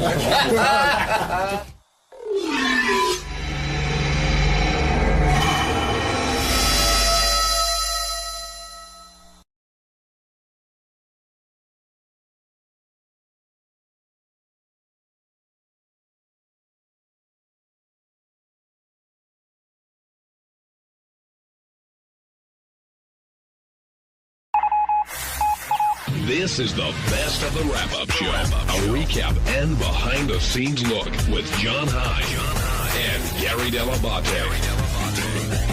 The best of the wrap-up show begins now. On Monday's wrap-up show, we discussed the whole Hey Now issue and how a lot of people on the show, not a lot of people, but some people on the show haven't fully embraced Hey Now. John Hein hasn't fully embraced Hey Now. And myself, I haven't ever before then embraced Hey Now. But I did my first public Hey Now. Hey Now. Hey Now. Hey Now. Hey Now. You really don't think it's good at all? Hey Now. What do you care what I think? I think it's kind of sexy the way I do it. Ralph Sorella, you're on the wrap-up show. Hey now. Hi, Ralph. Hey now. Hey now. Hey now. Hey now. Hey now. The greatest word ever. Ralph, do you have a problem with me not saying hey now when you say it? No, I don't. I think you either say it or you don't. It can't be forced into it. It sounded like when you said it on the show. It sounded like robotic. You really your heart wasn't in it. I was under duress. A beaten man. I love Hey Now. By the Do way. you say it in private when no one's around ever, like enthusiastically? I can't reveal that. Hey, it's funny, speaking of Rob Schneider, he did a great bit on Saturday Night Live, or maybe in his stand-up, and he talked about how dude was such a great word because you could use it 20 different ways. Yeah, stand-up, yeah. Yeah, and that's like Hey Now. Hey, but Ralph, before you tell your story, I'll get just a quick Hey Now story. Hey Now. The guy that plays the guy that did Hey Now, what's his name? Jeffrey Tambor. Jeffrey Tambor. Hey He Now. wanted to come on the show once. This was after we were doing like the whole Hey Now thing. And he wanted to come on the show, and we just passed on it because we'd already like sort of done it, whatever. I walk out of our old building on 57th Street, and I just happen to run into him. And he pulls me into a doorway. He goes, "Hey, can I talk to you for a second?" And he goes, it was such a Hank moment. He goes, I tried to get on the show, and you guys wouldn't have me on the show, and I couldn't believe it. I said to my publicist, I'm the Hey Now guy. I can't believe I have the Hey Now guy on. I'm like, yeah, I don't know about it. I can't believe that he would say that because there's a Sanders episode where this huge fan of the show who's a complete douchebag who like grows a mustache like Hank and stuff like that. He buys the license plate that says Hey Now, so Hank tries to buy it back from him, and the fan goes, he goes, "Hey, I got to keep it. I'm the Hey Now guy." And Hank's like, "No, I'm the Hey Now guy."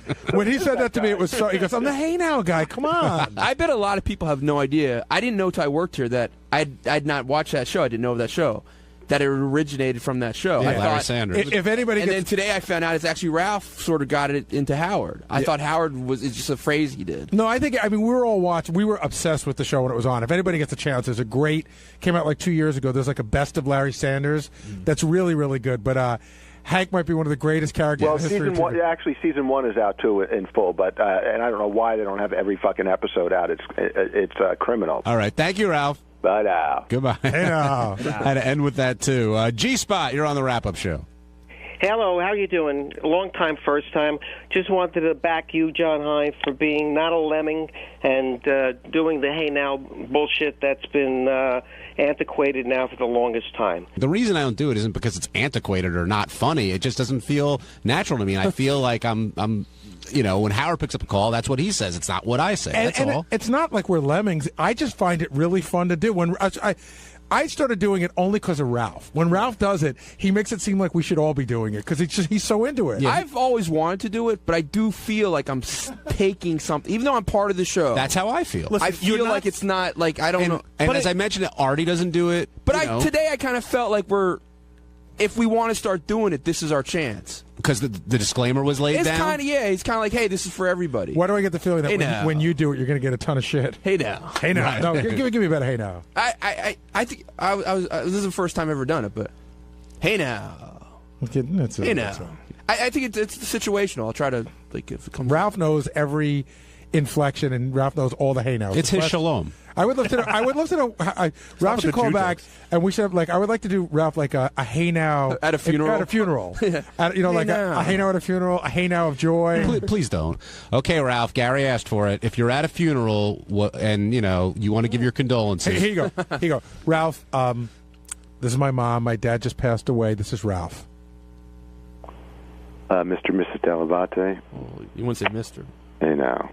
All right, Ralph, you just won the lottery. Hey now. Ralph, there's a hot chick over there who wants to fuck you. Hey now. But she has herpes. Hey now. You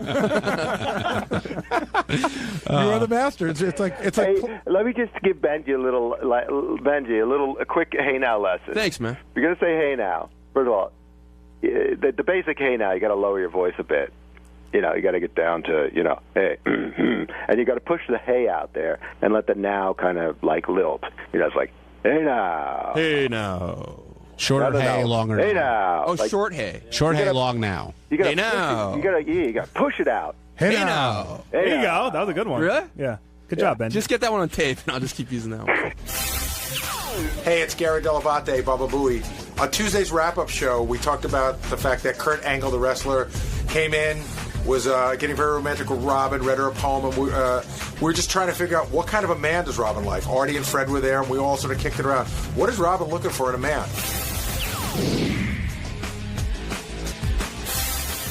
When Kurt Angle gets down on one knee and starts reciting that poem, you could sense the awkwardness. Like, it was funny, but then you realized it was on the level. They call me the king of the wrestling Jews. I fell in love with Robin when she does her news. I'm trying to think of more verses. Now, Artie, did you think Kurt Angle was being sincere in his feelings for Robin? Absolutely. Absolutely. And, I mean, you don't go through that if you're faking it. I think that what was going on was, I think that he was very serious about Robin. I think that he was doing his best to sort of court Robin, but I think he wants to fuck Robin. Is what I think. I think he was sincerely interested in a relationship. I think he's hot for Robin and would like to take her out, and he knows he can't bang her on one date, so he's trying to put on his best. But I think he's hot for Robin. Were you surprised by her answer? I'm not surprised by anything when it comes to her and dating anymore. She seems to be. What do you mean, that she didn't believe it, or that? No, that she said yes, she'd definitely go out on a date with him. Because after the last couple of shows, I'm wary. Is Robin? I just said that because I didn't want to hurt his feelings, and then who knows where that's going. Well, we're lucky to have a rare Fred Norris appearance, and Fred's usually pretty good at this. So, Fred, we're sitting around here. Yeah. We're just sitting around here trying to figure out: do you think that Kurt Angle was sincere about all the stuff he said about Robin? Abso-fucking-lutely. Yeah, I agree. I think he was laying it right down on the line, and I think he put his best foot forward. I mean, that poem was actually well thought out and well written. Funny, and he went to the point of actually getting down on one knee. So this isn't just some sort of bullshit maneuver. I mean, it's a little bullshit for the air, but I think he really wanted to show Robin that, like, hey, I'm giving you my best shot. Here it is. Come on, take it. Are you surprised that Robin was sort of receptive? I'm surprised that she was or wasn't. That she was. I think she was being cagey on the. I'm not saying that she's like totally buying into the whole Kurt Angle He walked thing. out of here with her email address and her cell phone number with her permission. See, Robin plays this game too. It's like where it's like on one hand it's for the air, and then it's like, and then she goes later on. She's just kidding. I mean, I wish she would just for once fess up and say, hey, I just want to have a good time with this guy. Well, there's nothing wrong with that. Right. It's funny There's because nothing wrong Freddie, with that. because you're one of the rare people that spent time with Robin and the young guy. Right. And Robin now says that was all just a goof. But do you think that was a goof? Dude, I don't know. I mean, I don't know. I think Robin enjoyed his company. That I can say with total confidence. I think she enjoyed his company. I think he was a fresh breath of air after the Jim Florentine stink that happened in her life. And this is not a knock against Jim. I mean, it sounded that way, but it's not. I think she was, for some reason, I think she took the Jim thing really, really hard. Yeah, I agree. She might have been a little, dare I say, she's a 34, I know, but a little brokenhearted, maybe. She was hurt. Yeah. I got the feeling that Robin was definitely, whether it was her pride was wounded or whether she really had feelings for Jim, whatever it was, I had a feeling that something happened. And I think she took that relationship very seriously. Yeah. And Robin will correct me because I'm only an 11 and she's a 34. But I think she took it very, very seriously because she went to the point of saying, now here's a guy who did upper deckers in a hotel room and saying that he's deep. I mean, come on. I've spoken to Jim. Jim's a nice guy. He's a bright guy, but he's not fucking Nietzsche. Let's get no, but he's deeper than you think. He changed. Oh, Fred. yeah. No, I think, therefore, I take a shit. No, Jim's different. Jim's different. By I the just way, realized Nietzsche's the guy. Is Nietzsche the guy who said we're going to live the same life over and over again? No, he was the guy. Who was it that Richard Christie was quoting this morning? That does not kill Voltaire. me. No, Voltaire was something else. No, I think it was Nietzsche that said that which does not kill me makes me stronger. Somebody said it's in the movie Hannah and Her Sisters. Woody Allen has a great joke. He goes, I think it's Nietzsche who says we're going to live the same life over and over again. He goes, that's great. That means I got to sit through ice capades again. But I got a great new verse for the poem. You ready? It is Nietzsche. Please. It is Nietzsche who says that? Yeah, it is Nietzsche who said that.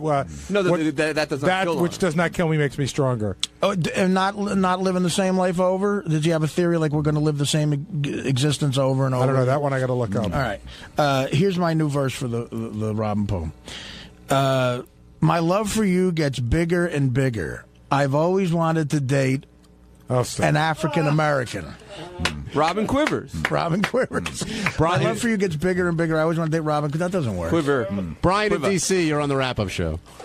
What's up, boys? I wanted to ask a question about Robin and if her narcissistic attitude could possibly mess up this potential love connection. Robin seems to be up for an adventure. I think that she should. And she should. I think she'll probably go out with him once in a very public, safe place. That she should do that too. That she can get out of quickly. If she doesn't, like if she goes to dinner with him. And she wants to get out quickly. She'll do it on a weeknight, so she'll go, I got to go to work the next day. But I think she'll go out with him.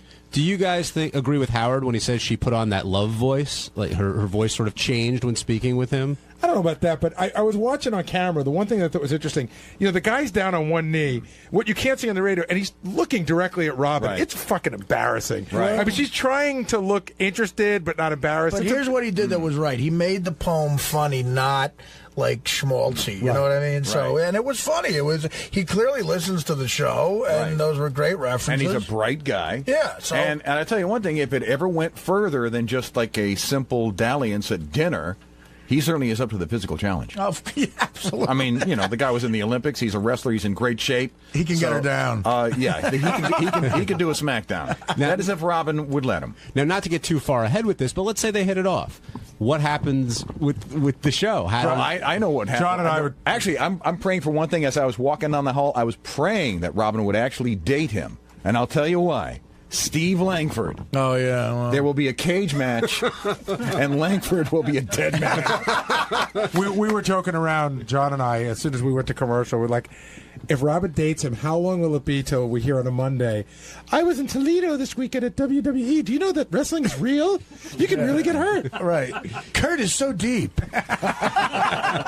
Well, Kurt's the one guy I'm not going to say anything bad about because basically he could kill me. But I did say I saw Kurt's ex-wife, and I got to tell you, Robin should be worried. That woman could tear Robin in half. Andre the Giant. Did you know they were referring to his giant brain? Yeah, but she divorced him. He could quote Who knows? That's what Kurt said. Yeah, but no, who knows when if she sees Kurt with another woman, what'll happen. I'm just saying. I saw pictures of her on the internet, and she's a tough broad. She's a tough looking broad. It'll be worth it just for Fred's drops of penis. I want my penis.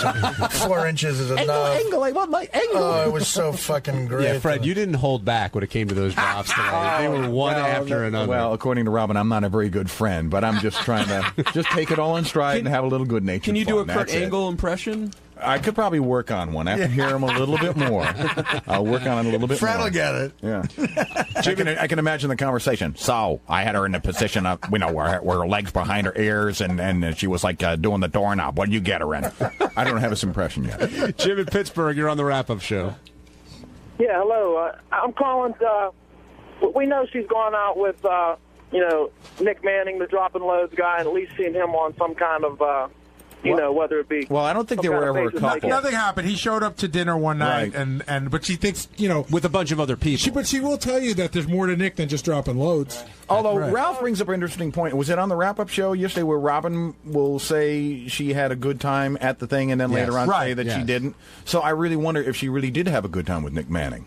Right, exactly. Does she like the Battlestar Galactica finale? Does she like Nick Manning? What the fuck? I mean, according to various sources, she loved Battlestar Galactica at the premiere, and then when Howard started saying it wasn't so good, she said it was crap. Is this where her character comes into play, and that's where all the I confusion forgot is? about the character.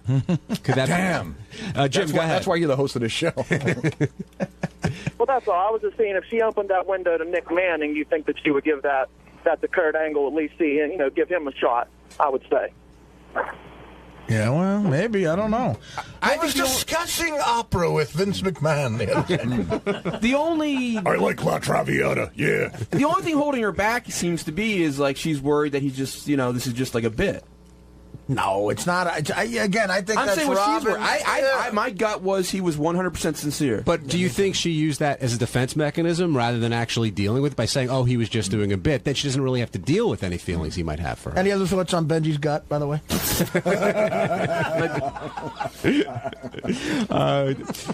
Jeff in Connecticut. My gut is disgusting. Jeff, you're on the wrap-up show. Yeah, hey, how you guys doing today? Good. Nice to have all you guys on the panel. Hey, no, I was just going to say, back when Eric the Little Fuckhead was came into the studio, Kurt Angle was saying stuff about that he wanted to be with her then. That's what it was. I got a hold of, what was her name again? The American Idol chick that Eric is in love with? Oh, Diana DeGarmo. Diana DeGarmo, and she was working with the guys from his wrestling thing, and that's when we brought him in. And he was saying he digs black chicks and he digs Robin. All right, if you missed it, hit one, Teddy. This is the. I got to roll. I wanted to come in and just talk about that. All right, thanks, Artie. This is the end of the poem and how Robin reacted. I can make love to you all night, and I'll make you squeal. I'll have you screaming. It's real. It's damn real. Wow. Well, that is fantastic.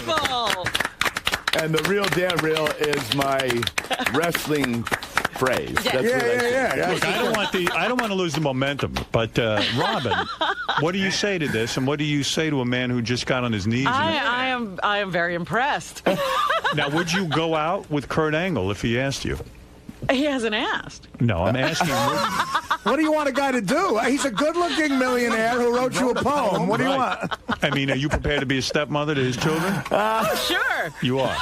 Stepmama. You'll take good care of those kids. Absolutely. I like kids. Well, I think he just asked you out by reading that to you. I mean, I asked you out, Robin. Wow. Yeah. All right. I'll go out with you. Sure. Well, there it is. So I guess a date is somewhat on the horizon. It's imminent. Imminent. And Fred will work on that impression. Oh, yeah. Jill in Jersey, you're on the wrap-up show. Hi, guys. Jill from Jersey. Listen, here's a woman's perspective. He blew it by not asking for her number. She even said later, after Ralph said, you shouldn't have given your number, blah, blah, blah. She said, oh, I'm not going to pick up my phone. He is going to have to jump through hoops. No, he's not. She gave him the number. Please. The guy didn't ask for the number. She is a narcissistic person. She's on her high horse now. She's going to say "fuck you," and she's not going to. I'm telling you. Yeah, but at his success level, yeah, he could be a little bit shy, and she could find that cute. Benji, you know that's not the case. No, I don't. He actually seemed a little shy. Everybody's different. Every woman takes different. Some women would look at that as, oh my gosh, she's shy, how nice. And some people like, who is this? Jill from Jersey, see it a different way. Do you think Robin took it that way for real? That he was being shy? I think Robin's just sort of taken. I think Robin was sort of overwhelmed. First of all, none of us saw that coming today. I did not know he was coming in with a poem. Oh, really? I can't imagine any guy on the show, let's say if they were in the reverse situation and you were single and some hot woman came in from something and got down on her knees and started doing poems, that you wouldn't be affected by that in some way. Yeah, I mean, the only thing douchier than that would be making like a videotape. Hey, it's Sal, and on Wednesday's wrap-up show, the guys were breaking my balls about me putting my hands down my pants, which I really don't do. I just kind of put them right there. You know, they just rest on my ass cheeks like a nice cushion. But that is nothing compared to the creepy hillbilly slob and his antics that go down in my office. So check it out. And check this out. That's nice.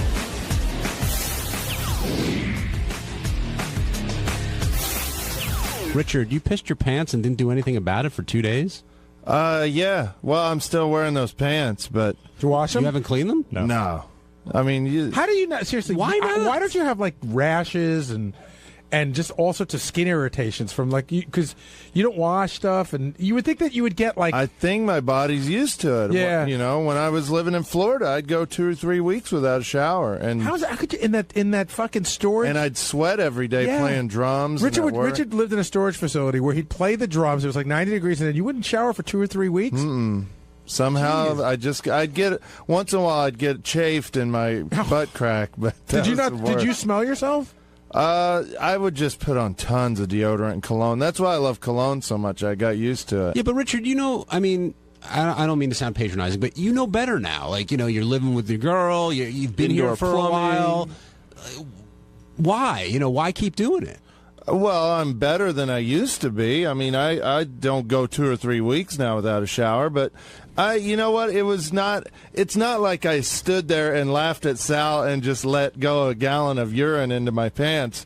It was a quick thing. I peed a little bit and then ran to the bathroom, and only a tiny bit got on my jeans. It's not as bad as it sounds. And John, you said like you're better now. Richard, this is not being inappropriate or bad, so it's not. Better may have been the wrong choice of word, but I mean he's been here for a while, and we've had this discussion before. But the reason, you know, it doesn't bother him, so yeah, right? I mean, I guess. Freaked yeah, out. but what about bothering everybody else around you? I mean, when's the last time you've had your face right next to my jeans? Well, we can't really talk about that on the air. But Sal, you share an office with him. Sure. I mean, doesn't it gross you out? I'm used to it. No, I know it grosses I've thrown you in out. the towel. He's disgusted in the middle. He's watching grandma porn. You know, when you take that. He sticks his hand in his ass crack all day. It's Sal does. Dude, what is that all about? It's almost like like today. Whoa, Gary, stop, don't forge your head. You stick your hand in your ass crack all day? You have for years. Yes, you do. No, I don't. Yes, Remember you do. at K-Rock? I do this, Gary. What's that? When he's standing behind, yes, once in a while, that's as far as it goes. I when just he's grip standing, the back of my pants. When he's standing behind Will to put up lines or whatever, we see it clear as day. You totally stick your hand down your pants. Sal got yelled at K-Rock because he would stick his hand in his ass and then hand Howard a cart, and Howard got really freaked out. One time, but that's because somebody told Howard. I didn't have my fingers up the crack of my asshole. It just touches the cheek of my ass. Well, who knows where your fingers are back there? You, Pissy McGillicuddy, you're the one who told Howard that Sal's got his hand in the crack of his ass and he's giving you carts, and that's why I got yelled Howard at. TV had video of you sticking your hand down the back of your pants. Apparently, it's more than just once. It's a little, you know how some people sniff their armpits or pick their nose at nervousness? I just put my hand. No. People have like little nervous quirks. My thing is I just put my hand over my right ass cheek a little bit. You know what's funny? But I have a clean ass. You can't see this because it started out with the guy saying Sal puts his hands all the way back. And so Sal, the first time he demonstrated in the studio just now, his hand was back about knuckles deep. Now he's got like 2 little fingers almost on his hip.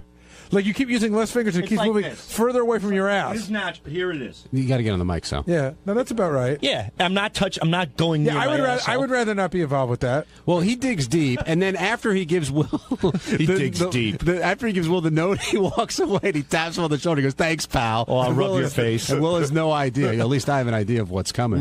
Me and Sal shared a bag of chips yesterday, and I was actually I got on to him. I said, "Did you wash your hands?" And I said, "Did you wash your hands?" Because his fingers are up his nose all day long. You big into nose picking? That was my not this year, but the New Year's of 2007, going into 2008. My resolution was to stop picking my nose. How'd you do? Terrible. I still do it.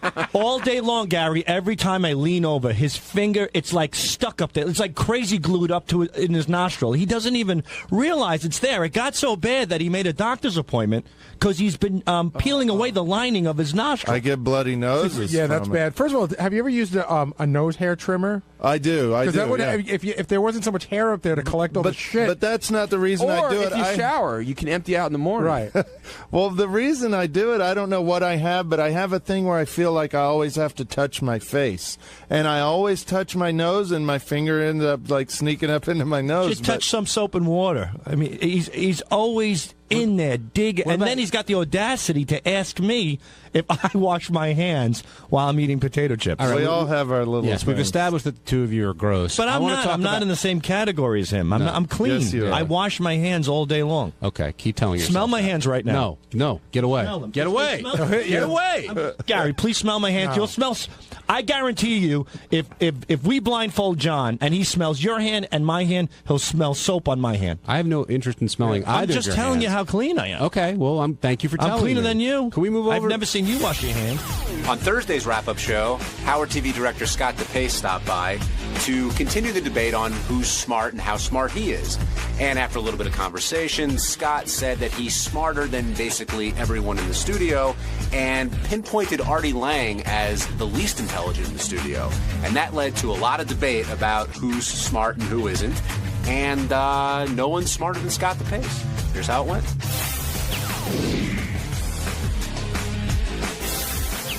Do you think you're the smartest person who works on the show?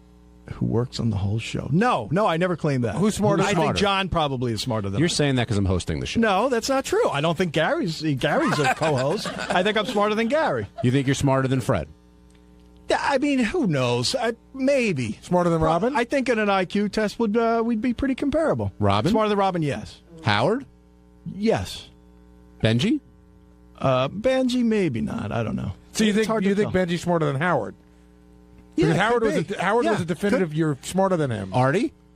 Yes. All right, so by your logic, Howard is the dumbest person in the studio. No, I didn't say that. Yes, you did. That's not what I just said. Howard is said- the least smart person in the studio. I did not say that.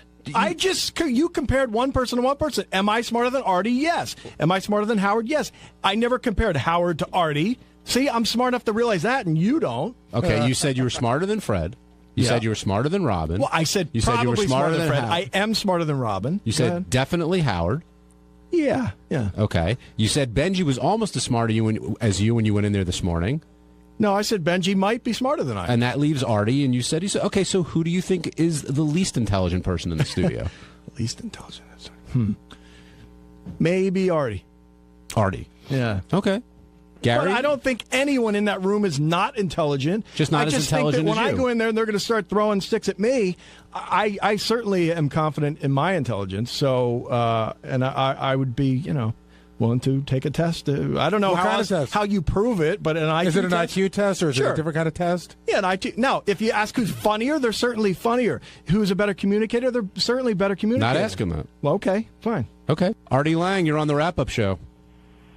Who did this jerk off just say I'm dumber than?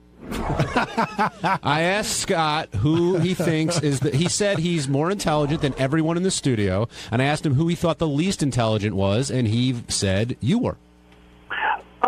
So you're talking about who? Me, Benji, Fred, Howard, and Robin? Yes. All right. I'll accept that I'm dumber than them, but Scott, I hate to break it to you, man. I'm much smarter than you. All right. Hey, Listen, I'm not saying that you don't have qualities. You have plenty. You're obviously a lot funnier than I am. You obviously have a better memory than I do. I'm just saying, I think that if we were to take an IQ test, I would be higher. Yeah, what is the definition? What's the definition of smart to you? Well, what's your definition? I don't know. It's hard to say. Is it the way you interpret politics? No. Is it solving a math problem? I'd say the ability to tackle a problem and figure out how to deal with it. That's more mathematical, but it's one aspect of logic. The ability to look at anything you want to do. Whether what the hell is Artie, are you in the car with Thea Vidal? I'm in my $120,000 Mercedes driving by Scott's car. It looks like my car took a shit. Well, Scott got the chance to state why he's more intelligent. Artie, go ahead, rebut. Yeah. Listen, I don't. It's very possible maybe he's more intelligent than me. No, it's not. My point is, it's a gray area for me. I'm amazed that Scott is definitely completely sure he's smarter than I am. Wow, could I be wrong on this one? Yeah, quite possibly. Is that what you all want me to say? I mean, I'm just saying, what evidence do you have that you're smarter than me? Like, what are you basing that on? Just, things I've heard you say, some of your analysis of politics. What? Yeah. I don't claim that. Listen, again, Artie, if you heard the whole segment, I did not say that I think anyone in that room is stupid. I think I'm intelligent. Some of my analysis of politics, I don't analyze politics. I don't care about it that much. I don't know. How can I put I don't. A smart person would be able to explain what you're trying to say. Well, why don't you explain? Okay, Scott, Since you think you're smarter than everybody else, That's and ridiculous. you think that you know more than everybody else, and that's the end of the story. I don't have an exact reason why you're put on the spot. Hey, Jason, listen. I know one thing, that I'm smarter than you. Go ahead. That is just. But why do you know that? Like, what's the basis? I really don't. I know you don't like him, but why do you think you're smarter than him? Then Jason or anyone else? Is it a gut feeling? It's through conversation. When you hear someone and how they put two and two together, you go, oh God, that's. So wait a second. What deep conversation, Scott? Have I ever hired you to prove it? Either one. Artie, listen, dude. John is asking me this shit. I don't know. I know that I feel I'm pretty intelligent. That's it. I'm confident. I agree with you. I just think it's funny. You could be smarter. I just think it's funny that based on me and you interacting in the last 8 years, you have a definite thought in your mind that you're smarter than I am. I mean, you could be, but I just can't believe there's any evidence to prove it.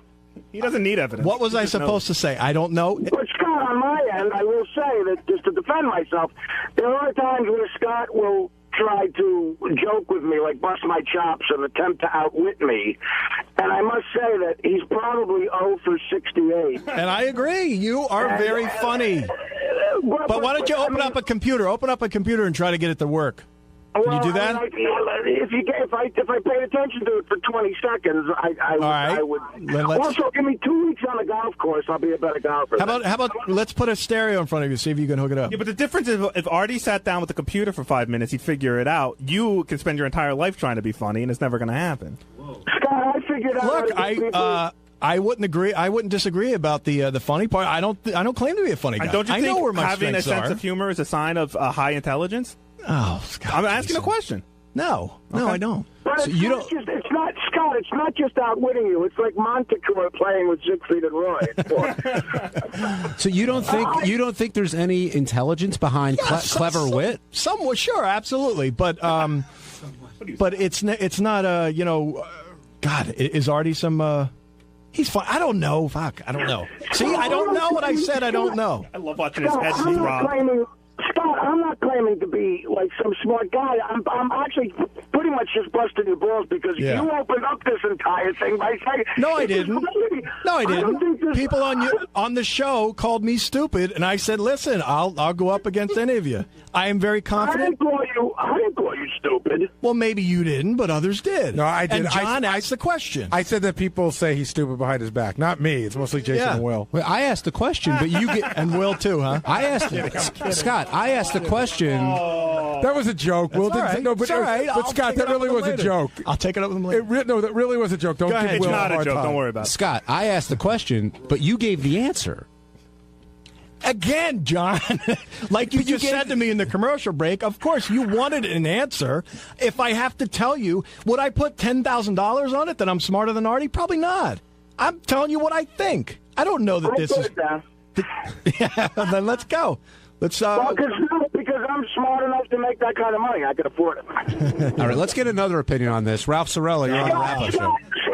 Scott, before Ralph, I'm sorry, one second. Scott, honestly, I'm just busting your chops. It was just funny to me that you're so definite about being smarter than me. It's like called hilarious. confidence. You ought to find some. Confidence? Yeah. Yeah, and he's doing that without confidence pills. That's right. Well, I mean, I don't know what you mean by confidence. I'm confident enough to, walk on stage at Carnegie Hall and do an hour of stand-up. Yeah, I wouldn't be confident in that. But what I am confident, I don't know how you can go through this world thinking you're stupid. I mean, that's just not a good quality. No, nobody's saying you're stupid, but you might not be. There's people that are smarter than you is a better way to say it. Yeah, could be. It's better to walk around delusional. I haven't seen them around here. I have not seen someone around here who goes, wow, that guy is so much smarter than me. Maybe John Hein. I haven't seen. So what do I have to do? Drop you off at MIT? What do I have to do? Maybe bring some of those guys in. You think you're smarter than Fred? Really? I don't know. Maybe whatever. I'm sure I'm not far from him. I know this that Fred's major talent, I believe, is his memory, and you guys somehow take that to be a sign of that's what intelligence. Have you ever had a conversation with Fred? Yeah, and a lot of times my head. But the difference is, Scott, you've never showed any signs of being smart. All right, Ralph, where have you? No, and can I just jump in real quick? In all seriousness, the difference is that Fred and Andy and Artie, they both have amazing memories, but they also both read a lot. They expand their horizons. They continue to learn and grow. You come down, you say, I'm smart. I don't need to learn anything ever again. Nobody could tell me anything I don't already know. That is a sign of a very lack of intelligence. You're a smart person because you have a brain that can learn things and memorize things, but you're not an intelligent person. You don't apply your intelligence to anything. Yeah, can I jump in for a second? Go ahead, Ralph. Here's the He's deal. so annoying. Scott's not an idiot. Scott's not an idiot. Scott, be quiet for a second. Scott's not an idiot, but Scott, you're not very smart, and here's why. You're very narrow-minded. You're ignorant. Yeah. And a smart person, you just repeat what you hear. You don't have the ability to extrapolate form and you know intelligence. nothing Scott, about be quiet. me. No, I'm not going to be quiet. You've been making a fool out of yourself for an hour now. No, I haven't. Well, that's your opinion. I don't care. John just let you talk, and you dig your hole deeper and deeper. You're dumb. Oh God, Ralph. Listen, on the intelligence scale, of all those people, you're certainly at the bottom. I'm smarter than you. Are you kidding me? I'll put money on it. $10,000 right now. Take a test. $10,000. Let's do it. I won't bet that much. I will bet you $10,000 any fucking intelligence test I can beat you at. I'll bet you on an IQ test like $500. Okay, sure. Fine. I'll throw $100 on Ralph. I could put that together way easier than a fight. I want a third party to witness the. You mean a minister? Let's do it. Like a real psychologist. I would do that. Like a real not one of those internet ones. Okay, I could do that. Jason, we have a guy, right? Yeah, I think so. Artie, you want in on this contest? No, I mean, I think this is one of those things about human nature that's so funny. Like, I think Ralph is a very bright person. I think Scott is. Really? I do. I really do. I think it's funny that both of you have definite opinions that you're smarter than the other. I don't know.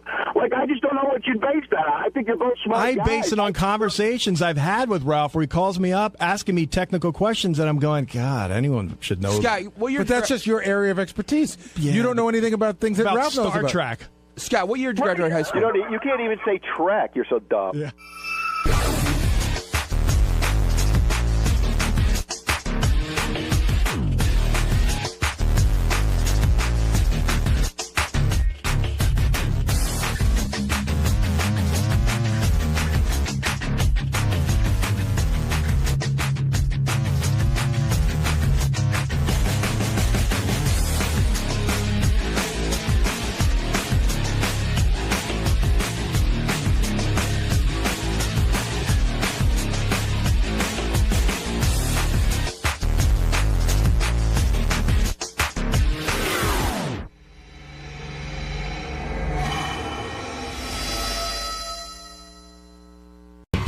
Yeah. Which is even more bizarre. No, it's not bizarre. It's just the place we wanted to get married. These places like book up But what 2 about- years in advance but now. It's people work absurd. on a Friday.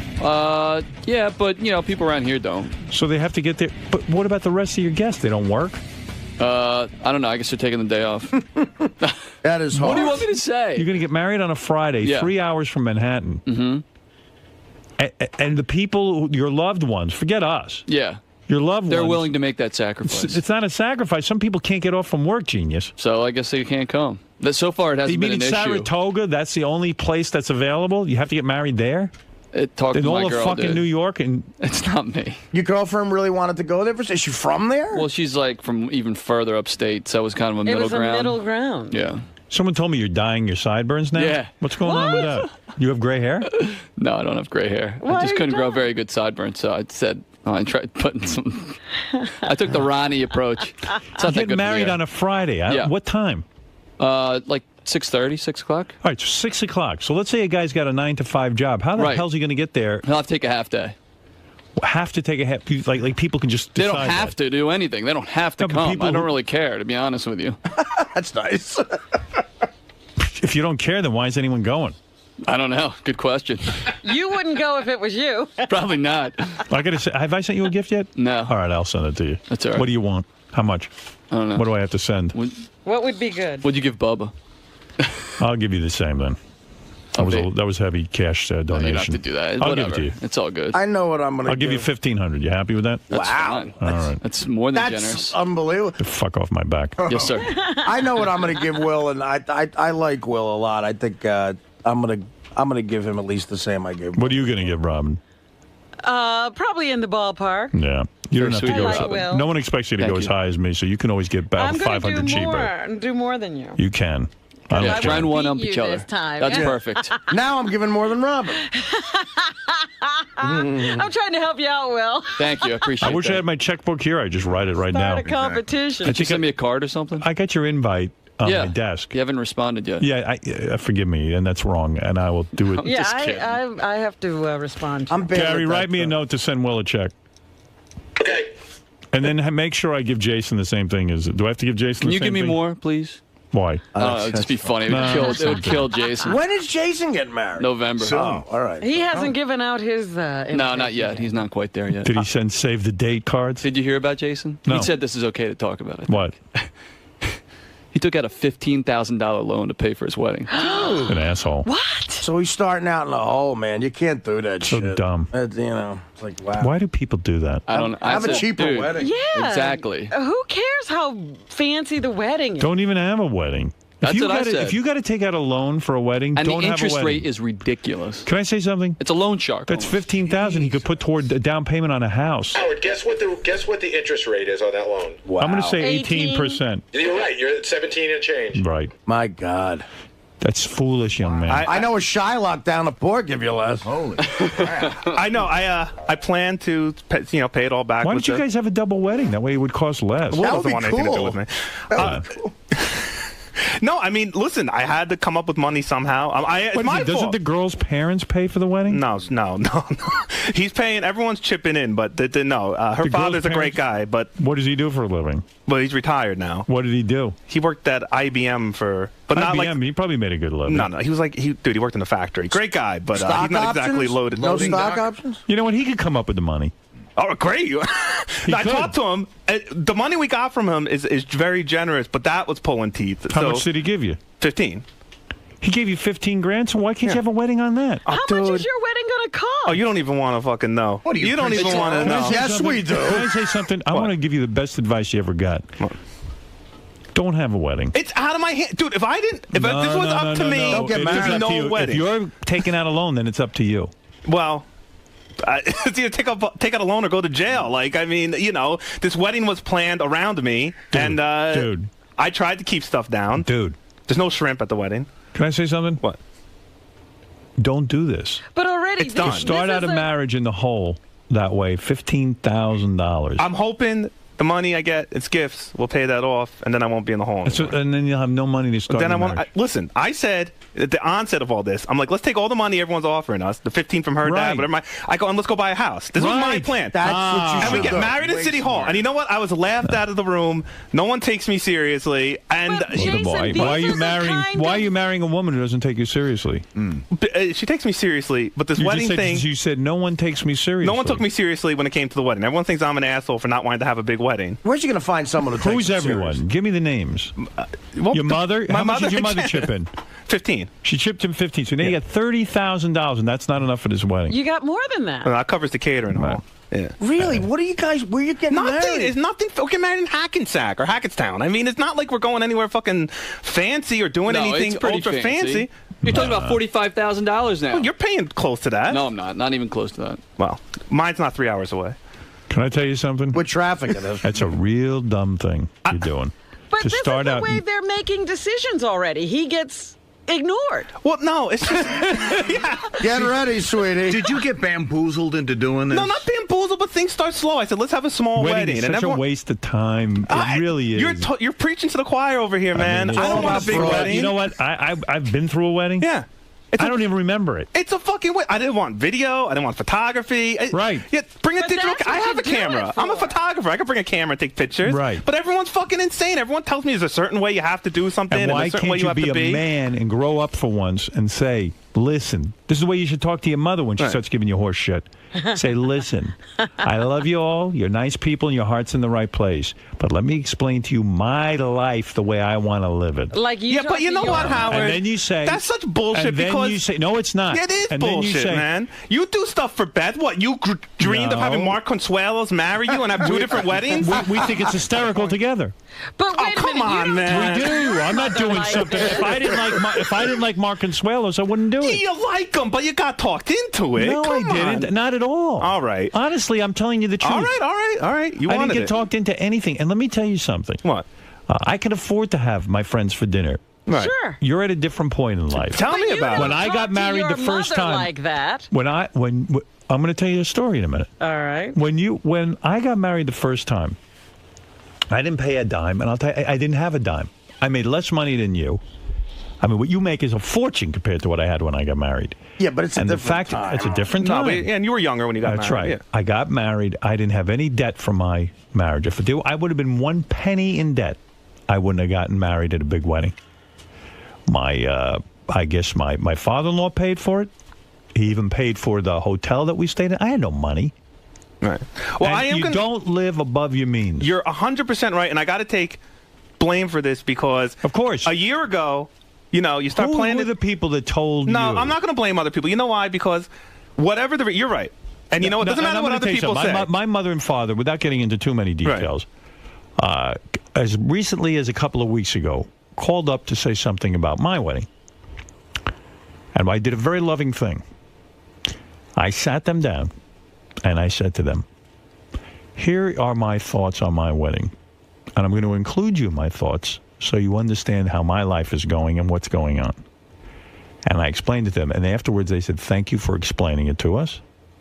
Now we understand.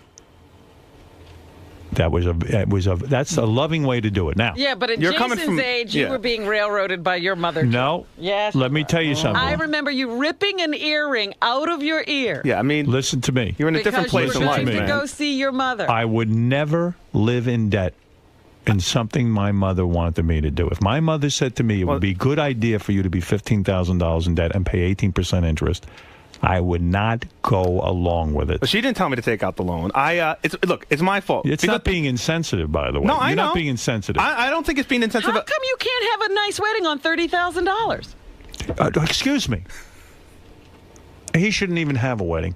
What do you think of that? The guy's he doesn't have a pot to piss in. Yeah, but Take the $30,000 and buy a house. Be in debt at $30,000. Put it toward a mortgage. Look, I'm with you, and I take blame. Bottom line is, you start planning this a year ago, and it's my fault. I'm bad with money. You don't have to put all this money up front. Everything comes later. Now and let's change. Right. So, and I, and I did. Photographer. Please. You gotta have a photographer. When is your You're wedding? doing Give me this. the date. I'll take the pictures. November 8th. You'll All right. I'm going to come. I decided I'm coming to your wedding. Awesome. And I'll be the photographer. Awesome. I love it. And I'll tell you what. I've seen professional photographers. I am every bit as talented. There's no such thing as professional photography. I agree with you. I think give anyone a camera. If they, unless they're kakayani, they should be able to take a picture. I agree with Agreed, This whole 100%. concept. I got to tell you something. I've seen Beth, who's a professional model, get photographed by some of the quote-unquote big names in photography. If I tell you I take a better picture of the woman than they do, it's the truth. I believe It's a racket. You know what a racket is? A scam. A scam, right. That's exactly right. Now It's you're a learning. sham. It's a travesty of a sham. honestly, Two mockeries of a sham. It's a racket, this photography. And I'm telling you, I've taken pictures. Every magazine has taken pictures of me, and I see it's a racket. There's one woman I know who's better than all of them. Other than that, they're all the same. Who's that? Her name is, she used to be married to someone from Bachman Turner Overdrive or something. I don't know. What's her name? There's a woman who actually can make me look good.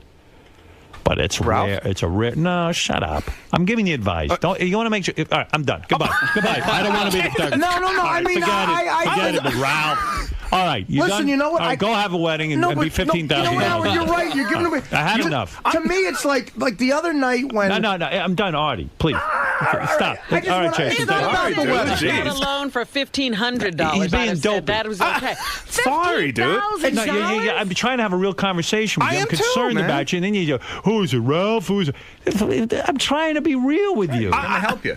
I'm listening to you. No, you're not. You're not. Okay, I'm not listening to you. You're making a mockery. You have got to get on this right away. No photographers, no videographers. This kid still has student loans he's paying off from college. How much you in the hole for on that? Oh, it's unbelievable. It's $34,000. Oh my God! Why'd you go to college, dude? You're typing. I learned to type in high school. Things just listen. I blame myself. Jason, things got out of control. You're a man. How old are you now? You're no kid. 29. No, I'm not. Yeah, a kid. you're 29. Yeah. All right. You gotta sit down with your new wife, and you gotta say, "Listen, we got to use our heads here." I'm 34 in the hole from my college. God knows what debt she's carrying. This broad's probably got a student loan too. Yeah. No. Sounds like she doesn't have debt. She doesn't make any money. What about the money does for she do for a therapy? living? She's a nursery school teacher. Nursery school teacher. That's some occupation. You're telling me. Sweet. What are you talking Sweet. Very sweet. You make Randy, 10 grand a year. Randy St. Nicholas is the photographer okay. that I was thinking of. She's actually very good. But here's the thing. You got to sit down with this woman and say, "Listen, never mind my mother, and never mind your father, and never mind anyone else. We don't have any money. We're about to go another 15 in the hole on 18% interest. Yeah, that interest racks up so quick. I know. You wouldn't even believe it. I did the math. I know what I'm in for. Okay. And you know what I'm talking about. Yeah, I'm with you. All right. The nonsense has got to stop. You getting married is not that big a deal. Agreed. Honestly. There's nobody here who even thinks it's a big deal. In fact, nobody even remembers you having a wedding. Cancel the wedding right now. And sell it to a couple that can afford it. I just don't know. Whatever your plans are, someone can jump in and get married. Like, to me, it's like, and this isn't even about what you're talking about, but it's along the lines. It's like the other day at Caroline's, Miss Howard Stern came, and she brought a hot friend, and I'm sitting there going, wow, this chick, I might have a shot with her. And lately I've been getting laid a lot on the road with chicks way out of my league. And I'm thinking maybe I have a shot with this chick, maybe I don't. But it's only because I make some money and I'm more famous. Of course. And I'm thinking, it made me think of Will especially, but Jason too. They're young kids. I'm like, these guys could be like Will. All these chicks love him when they. Why he should be fucking every hot chick that comes through here. I commend him. He found love. Yeah, but he's given it a shot. Will it work? Probably not. He might resent her for missing out on that. Well, he's a young man, and you're right. He has a lot of pussy. He never took advantage of anything. There's a lot of pussy options. Maybe he's one of these sexless guys. I don't know. But listen. I don't think so. But Jason's a guy like me. It'd be a little tougher, but he works on the Stern. Look, he works on the Stern show. They should be fucking. You could say the same thing about me. I've been with the same woman 8 years. I could get a lot of. You did a little play. A little, but believe me, there was a lot more that could have been done. You could be doing it right now. I could be doing it today. But they didn't have that, even that. Right. But listen, fine. I'm not arguing. You want to be committed. You want to get married, right? Will, as far as I know, isn't going into debt. Somebody's picking up the tab on that cockamamie wedding up there on Friday. He's just going. Yes. I'm attending. You, on the other hand, are condoning going into debt. And you're the man. This nursery school teacher isn't making a penny. I don't know her name. What is her name? Janice. Janice. I know what teachers make. They don't make. No, and this isn't even regular teacher. It's not real school. This is a private nursery school. This is called bullshit. She pays to work there. This is, with gas prices now, she pays to work there. Yeah. Nursery school is actually probably harmful. Who even knows? So here's the thing. Outlawed in a few years. Dana was working at probably a very, very detrimental thing. Probably a wonderful girl. Nursery school is another. She is a wonderful place girl. Where parents who can't stay home with their kids. You stash your kids for a couple. But you talk about Dana was working at a school in the ghetto in an area so bad that Dana got off on the day of the Crips and the Bloods initiation. Wow, that's a holiday. Right, and you know what she got? She was a social worker. She'd come home. Beth actually helped her one time. Beth, Dana, they were out to dinner. Dana told her about a student who came to school with no shoes, and Beth bought the kids shoes, and it was the nicest thing. And Dana would save lives every day. She got paid about $27,000. Wow. You know what I mean? It's crazy. Listen to me. And believe me, $27,000 to this girl would be, she probably makes less. Am I right or am I wrong? You're right. Okay. Jason would say she could chip in on the wedding at that time. 27 would be fine. It'd be cheaper for her not to work at this right. Oh. So the fact of the matter is, and what was her background? Does she have an education? Mm-hmm. Yeah. No, Rutgers grad. Rutgers? And she and that's it? It's what she loves to do, man. I mean, what can I say? Well, she loves it. You know what? I love playing chess, but I got to make a living. Was she friends with any of those nappy head broads on the basketball team? I've got to play. Listen, I could play chess all day, but I need to make a living, and so does she. And it's time to sit down with her and say, "Look, you got to get a job you don't like." That conversation, babysitting. Listen. She can make more money babysitting. You're telling me she plays the cello? She's classically trained. Yeah. Oh I think God! Give lessons on the weekend. Right. A bunch of make some extra cash. Money. No one works. If things are tight, which is what you're explaining to me. Very tight. Aside from your shirt being tight as well. But the fact of the matter is, the money's going in food. I think. Now you're making jokes. No, but I'm trying to be serious. He's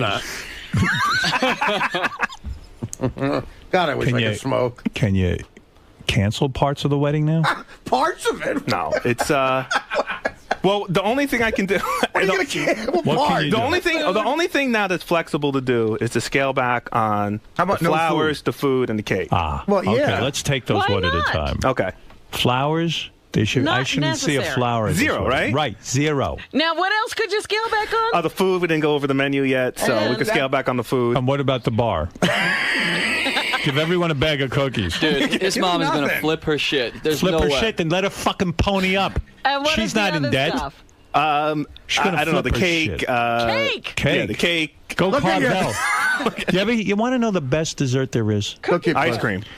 Carvel makes a flying saucer that is so delicious. I agree and any with you. asshole who says it isn't the most delicious dessert is just arrogant. An asshole. And a snob. And you don't need any more than that. There's chocolate flying saucers and vanilla and Dixie cups. Reese's peanut butter cups. And I'm not making a joke. It is the best dessert. If you went to a fancy restaurant, they didn't tell you it was Carvel.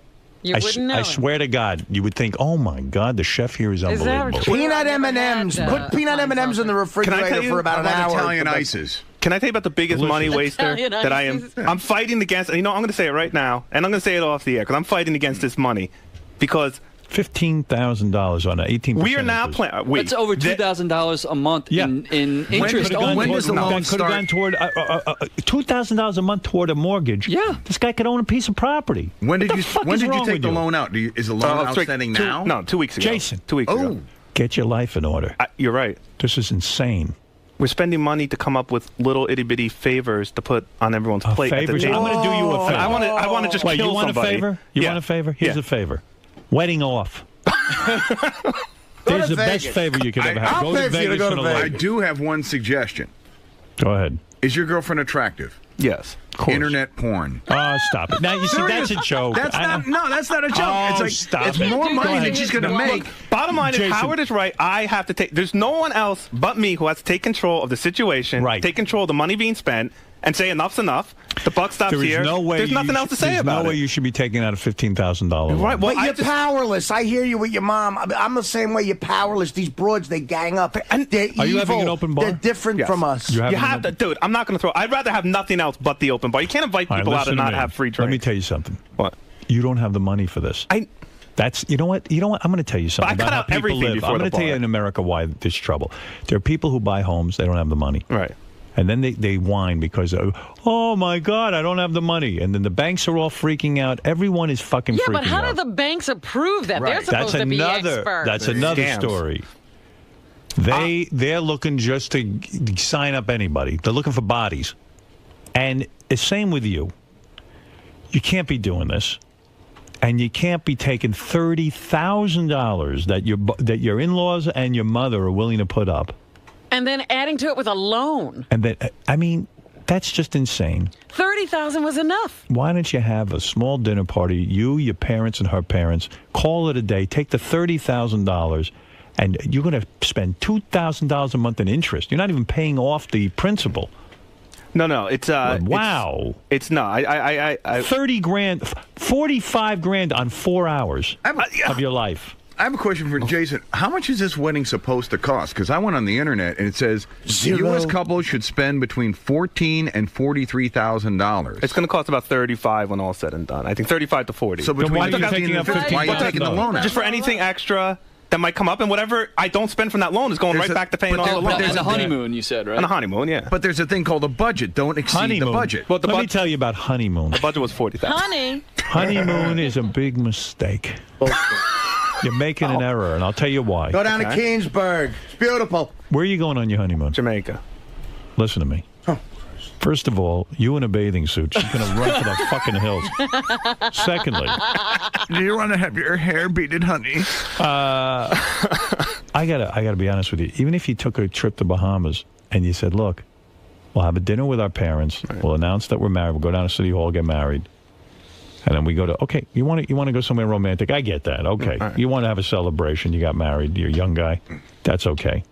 But when you start putting yourself in the hole to the tune that you are, and you could have had money, and the parents are putting up $15,000 a piece, you could have a great start in life. You could maybe invest a little of it. I couldn't agree with you more. I'm serious. I'm just asking you this question. Put your fucking foot down. Well, but hold on a second, because let me ask you a serious question. I'm being serious here. When you started planning your wedding originally, did it start You're talking small? about my first wedding? Or my Either second? wedding, first wedding or this wedding. And I know you're in a much different position The in life. first wedding, I didn't pay a dime. I didn't have a dime. So this way, did it start small, and then the longer you go on, it got bigger and bigger and bigger? Listen, I'm in a different. I know I'm you are, planning but a wedding. I'm in a different situation. I know that, but it just happens. It seems to me. I'm at an older point in my life. You know, I got some money.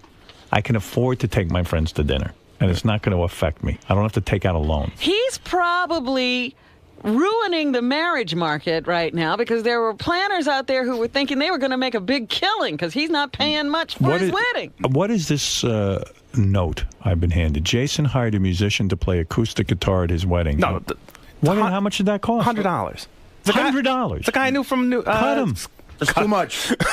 I'm serious. No. It's hold on a second. No. You know Fred will play. Is there limos? No limos. Invite Fred and give him a guitar. And why did you when you went or to Scott's son? When you $20. When you went to Amsterdam for your bachelor party, what did that cost? That I paid for myself, no loans. That was over $2,000. Oh, Jesus! How you know what that was? That was a present. Yeah, you know what, Jason? I was over there with you, and you a weren't having that much fun. Yes, I was, dude. I don't know. You were baked the whole time. You didn't see Amsterdam. You were baked inside of a bar. You were baked inside of a bar that looked like it could have been in Hoboken. You were just baked the whole time. That's where we met you. You should have bought a bag of pot here in the United States. I mean, He said when he goes to Jamaica, he's not even going to leave the hotel room. Right. You could do that at home. You don't like the sun. I saw more Amsterdam than you did. Do you like the sun? Then why are you going to Jamaica? Oh, no. The Jamaica will be cool. I'm not going to go on the beach, but they have the pool and the hotel room. I'm not a beach person. There's no pools around here. Yeah, there's I'm going to say something. What? You're not doing things right. Your life's out of control, and you're making big mistakes right from the beginning. This is an intervention. That isn't smart. And you got to really now you're going to start a family, I guess. You got to start thinking. You're right. You know, this is crazy what you're doing. Will's getting married ain't costing him anything. That's different. All right, he's got somebody paying the tab. He's lucky. So was I. Somebody, my father-in-law picked up the tab. My parents, I don't know, they gave us a gift, cash, and then that was it. And I got to start in life. What you're doing is talking about being in the hole. And I'll tell you, this is the psychology of a lot of people out there who spend and lived above their means. Well, you know what? In New York, there's such pressure to throw this fantastic, fabulous party anymore because everybody's into it. But in the rest of the world, people go to a fire hall and they make the decorations. They don't get into all this. It's my future brother-in-law, Doug Ostrowski, got married a year ago to this beautiful girl, Amy. And Doug's got a good job. He's got a good job. I think he makes 6 figures. I'm guessing. I don't know what he makes. And his wife has a job, some internet something. I don't know. They tell me over and over again what they do. I don't even know what they do. Can't figure it out. I can't figure it out. There's a web page. I don't know what they do. Quite frankly, Howard wouldn't know Doug if you walked in the room. No, I know Doug, and I love this kid. He's a good guy. And I'll tell you, he's a smart guy. He says, can I come out and see you guys? I'm going to get married at your house. This was last summer. I said, sure. What are you talking about? He goes, just me and my wife. I'm going to invite my brother. That's it. So what about your parents? No. What about your aunt? No. He says, I just want to be married. I'm not going to go to any expense. I don't have the money. I got a lot of costs. And you could kiss this kid because he's smart. He's not a dope. Now, you happen to be smart. I see how you function. You're very smart. But something's going wrong in your personal life. Your personal life is a 2. Your professional life is annoying. Well, I got to tell you. Hey, listen, how nice of Howard, by the way. Yeah. To waste you my could get time. married at Howard's house? Is that what you're saying? No. No, but you know what? Can I say something? Pretty good deal. Thank you. Absolutely not. But he should get married at his parents' house. If your mother wants a wedding so bad, go to your parents' house. Or say to your parents, listen, you want a wedding so bad? Then pay for the whole fucking thing. Can I say something? Thank you, number 1, for your advice. And 2, I wish to God you were my parent at the time I was getting married, who instead of my parents going, let's do this, I wish you had sat me down and said, you know what? I know you can't afford this, so don't do it. I would have said, as your parent, right? I've got if I do have $15,000, I'd rather you take the $15,000 and form a life. That's a tremendous amount of money. And here's the other thing: he's inviting every single person that works here no, that's not to the true. wedding. I want everyone not Cut to them go. off. No, they're going to be gifts. Don't tell people not to. Fuck a wedding. Fuck. Who do you think in this room doesn't wish Howard was their parent? Well, no, just for that advice. Like, no, we go to my parents' house to sit down and talk about the wedding, and all I hear about is you got to do this, you got to do this, you got to buy this, you got to do this. No one sat me down and said, don't be stupid. But why do you need to still be sat down? No, you're right. Why do you feel that you should appease all those people? I should take the blame, and I do. What I'm saying is, though, I was sitting in the room where people keep telling me, I wish there was somebody else in the room, like a Howard, to say you're being stupid. You be Howard. I know. I know. You're a smart and you're going to be stuck with the bill. I know. Being Howard is overshooting. Try to be Benji. You're getting bamboozled into a lifestyle you don't have. You know what? The other... And I'm glad your mom wants to have a nice party, and that's wonderful. But listen to this, Howard. You know, Jason's sitting there with no funds, letting people run up this bill for him. Yep. Just before we got back to work this week, they announced that Selma Hayek's wedding is off and her engagement is off. She was marrying a billionaire. Right. And they were saying she was going to have the most extravagant wedding ever. This billionaire looked at the bills and said, shut it down. Right. You know, just nobody around here can deal with money. Like JD's another one. He started working with Artie. He just got a little bit of money. He never had any money. Right. He's out buying an iPhone every week. He's trying to buy a new computer every week. He just blows his money. He never has an iPhone on the road with me. What's going on there? I got like $2,800 saved in a savings account. All right, calm down. No, talk about all your new purchases. What are you buying? I'm not buying anything. So let's say you got the money's burning a hole in your pocket? No, it's not. No, it's not. Yeah, Dude, but I bought some of those things for him. How much did he pay? The camera I bought, it's business related. How much did he pay? Just bought a new computer, correct? Laptop. Listen, okay, Why are you so rushing to get rid of this money? $2,800 isn't a lot of to keep in the bank. Listen, I'm okay. I had a very nice tax return, and I'm not going broke. $600 from the government or something? It's trickle down. You had trickle down? Trickle down there. See, the Reagan plan works. All right, I heard that you got a PlayStation 3. Yes. You bought a new plasma TV, a laptop, and you're always at the strip club. And get an iPhone. Well, I'm gonna get an iPhone with a credit card because. Here we go. You know what? No, but listen. You guys don't I know money. No, I know what I'm doing. Calm down. I got to tell you something. No, You know you what? don't. I'm glad you said this. I don't even have an iPhone. I'm glad you said this to me because you know what? JD does work with me, and he does excellent work with me, and I'm thinking about he's going to go to a different level, and I'm going to give him a raise, but I know for a fact him having an iPhone is going to be insanely convenient for me, so I'll buy you the iPhone like I bought you the camera. I'm willing to, because that will help my job a lot if he has an iPhone. But you see, whatever money you're giving him, it's almost a waste. No, I'm going to take him right to the store. Okay, I'm going to take him right to the store and give him right. Well, good luck. We'll be waiting in line forever. Right. But I get. You get $3, and right away you think you're nerdy Warbucks. All right, Dominic Barber, you're on the air. Can I say one thing now? Yeah, go ahead. For a honeymoon, What? here's what I'm offering: Shelter Island for a week, indoor-outdoor pool. The Bentley will be left there for him to use. Oh. The same bed that you and Beth love. That's gross. The consummation bed. Now, Jason, I'm going to say something. You're lucky. Wait a minute. You know what? And the boat, I'll have a captain for at least 2 days. Oh, my there. God. That's the honeymoon. Now, how cool is Now that? you just saved a fortune. If you tell me you're turning that down, you're nuts. Gotta You're be nuts. Jamaica? Dominic's offering you his house. I've been to his house. It's really nice. That is the most generous offer ever. I would feel uncomfortable taking it. I don't know Dominic. I would take it. I mean, I know him a little This is where I agree with Here's another Republicans. thing. Get married at his house. Why is he being rewarded for being so irresponsible? Don't for his do it. money? It's weird. No, no, no. Yeah, Will, don't even kill this because this guy is irresponsible. Nah, but I'm trying to show him a new way. Howard, you're friendlier than it's weird, Jason. Don't take Dominic. Dominic, I really. It's creepy. No, it'd be my pleasure for him to do Nah, that. it's creepy. Why is that creepy? Because he hardly knows you, Dominic. How you and Howard know each other. It's a different story. It's creepy to do that. I've given things away before. I know, you're very generous. Matter of fact, JD, I was wondering what he did with the $500 I gave him. You gave him $500? Yeah, JD, where'd you spend that money? Strip club. Why did he give you $500? Why did you give JD $500? So nice, and he was so sweet when I went to Atlantic City. I told him to put that money away or buy something. And you went to a strip club. No, you go to a strip club, dude. He goes to the strip Nobody club and he's knows on what I internet do. porn. All right. Was this at one of my shows? You went to a strip club. Tell the truth. Tell Dominic what you did with the money. That was probably the part of the money I bought on PlayStation 3 with All or right, something. you bought a PlayStation 3. How old are you again? That's ridiculous. I'm 28. You're 28 and you bought a PlayStation 3. Going on 6. Jason, what date's the wedding? November 8th, Dominic. Listen. The house will be outrageous then. The fall will be beautiful. The boats will still be in the water till you'll have a wonderful time, and it'll be my Well, pleasure. maybe Artie's right. I've been there. Look, I stayed there Look, he overnight doesn't at need his a Shelter vacation. Island house. It is gorgeous, but it's creepy. He doesn't need a Appreciate vacation. it, but The point is, he doesn't need a vacation. Right, exactly.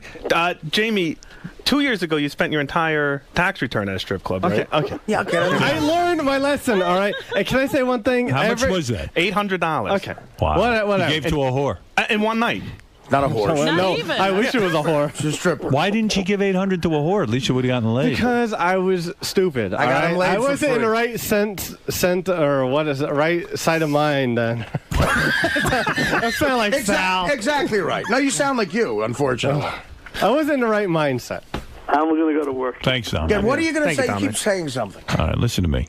Listen, by There's the way, a lot of guys here. no, I'm doing better. With every check I get from, Artie, I put half in the savings account, Go half ahead. in the checking. You So, do? Yes. All right. And I tell him, I say, listen, you do that, and you got a second job. It should all be saving. But if you're spending hundreds of dollars at a strip club, you're not saving money. I'm not. When you get money, you should be putting it into savings. I am.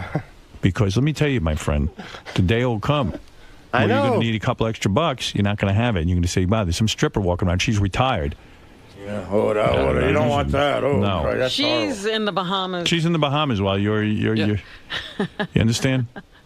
Sal can't even feed his kids. He's taking trip to Miami. Right. A It's trip unbelievable. to There's Miami. so many Sal's people. hiding from his friends. Sal's so far in debt, and then he goes to Miami. I don't get it. And remember, he wouldn't let the friend drive him. He hid because he didn't want the guy to see that he couldn't afford. Why was he in to get Miami? to the park. I thought he went to Disneyland. That's Yeah. not Miami. Well, it was Orlando. Orlando. Oh. There's another retard. The only way these assholes are going to learn is by doing it. I say do it and join the club of misery for the rest of your fucking lives. Yeah. You cannot talk them out of it. Right. I've been in that situation.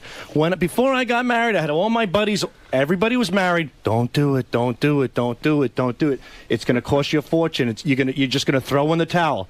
And I thought I was the guy. No, not me. Not me. Well, 12 years later, I'm the big jackass, walking around spending money I don't have. Sal, on you somebody who would've won't been shut anyway. the hell up in my life.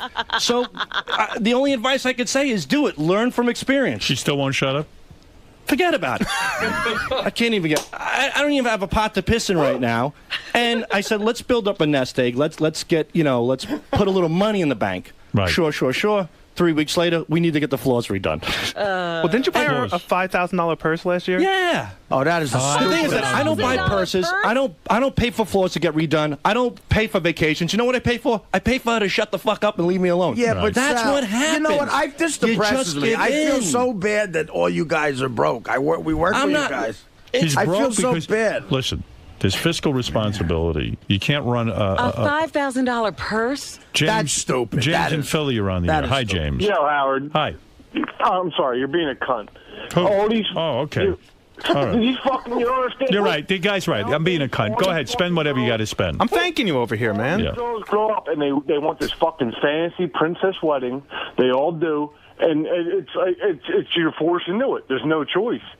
No, James, there is a choice. I'm telling you, Foot down, man. That he's marrying the wrong girl. No, I married a great girl. I didn't say you. I said then Jason's marrying the wrong girl if she wants a princess wedding when he has no money. No, I think it's Jason. I think he wants to impress people here at work a little bit. He feels weird. No, really. There's nothing like that? No, it really isn't. Listen, when I got... Then what is it? I'll tell you what it was. Admit your love for Kevin and take the nude pictures and marry I him. wanted a small wedding. I wanted to do something in a park with a tent. Have a few people over. Okay, that sounds reasonable. I was told I was trash. Your shirt. I ain't coming. I was told that was trashy, whatever. I don't know. So then, when it gets decided that we're going to do the big wedding, whatever, then I want to do things right. I don't want to do things half-assed. We're going to do a big wedding. All right. I've spent enough time on this. This is silly. Hold on. I just want to make a point, Howard. Yeah. Jason hit the nail right on the head. He wanted a simple wedding. He wanted a tent. And now what is he doing? He's the asshole taking a $15,000 loan out. Who won? There's no compromise. There's no winning. He's doing it on his own. He's not doing. He's doing it on his own to make his future He's wife a man. He's saying no. Howard's right. The buck stops with you. Wait, what is that? The buck stops with you. You can't blame other people. Right. And I'm with the He personal wants it. responsibility. He I wants understand a big wedding. He's like a girl. You want a big wedding? No, I don't want a big Yes, wedding. he does. He's paying for it. All right, with his girl, he's saying he doesn't, but he does. Will hit it on the head. He wants a big wedding, and he's not thinking with his brain. This isn't the girl. This isn't his parents. This is him. He wants a big wedding. Why don't you admit it? I think he's brainwashed. No, I would never. You're Because I don't pretending want that a you big don't. wedding. Then why are you having one? Because everyone else wants it. So, so Howard, everyone I'm not forced the you only... to sign over a $15,000 loan? No, but I'm not the only vote. I mean, there's two people getting married. There's two families getting married. No, you say, I don't have the money. Honey, there's no money. I should have said that, and I didn't. But I mean, then you want a big wedding? I said I wanted a small wedding. I didn't say anything about the money. You want a big one. So who signed the loan? You.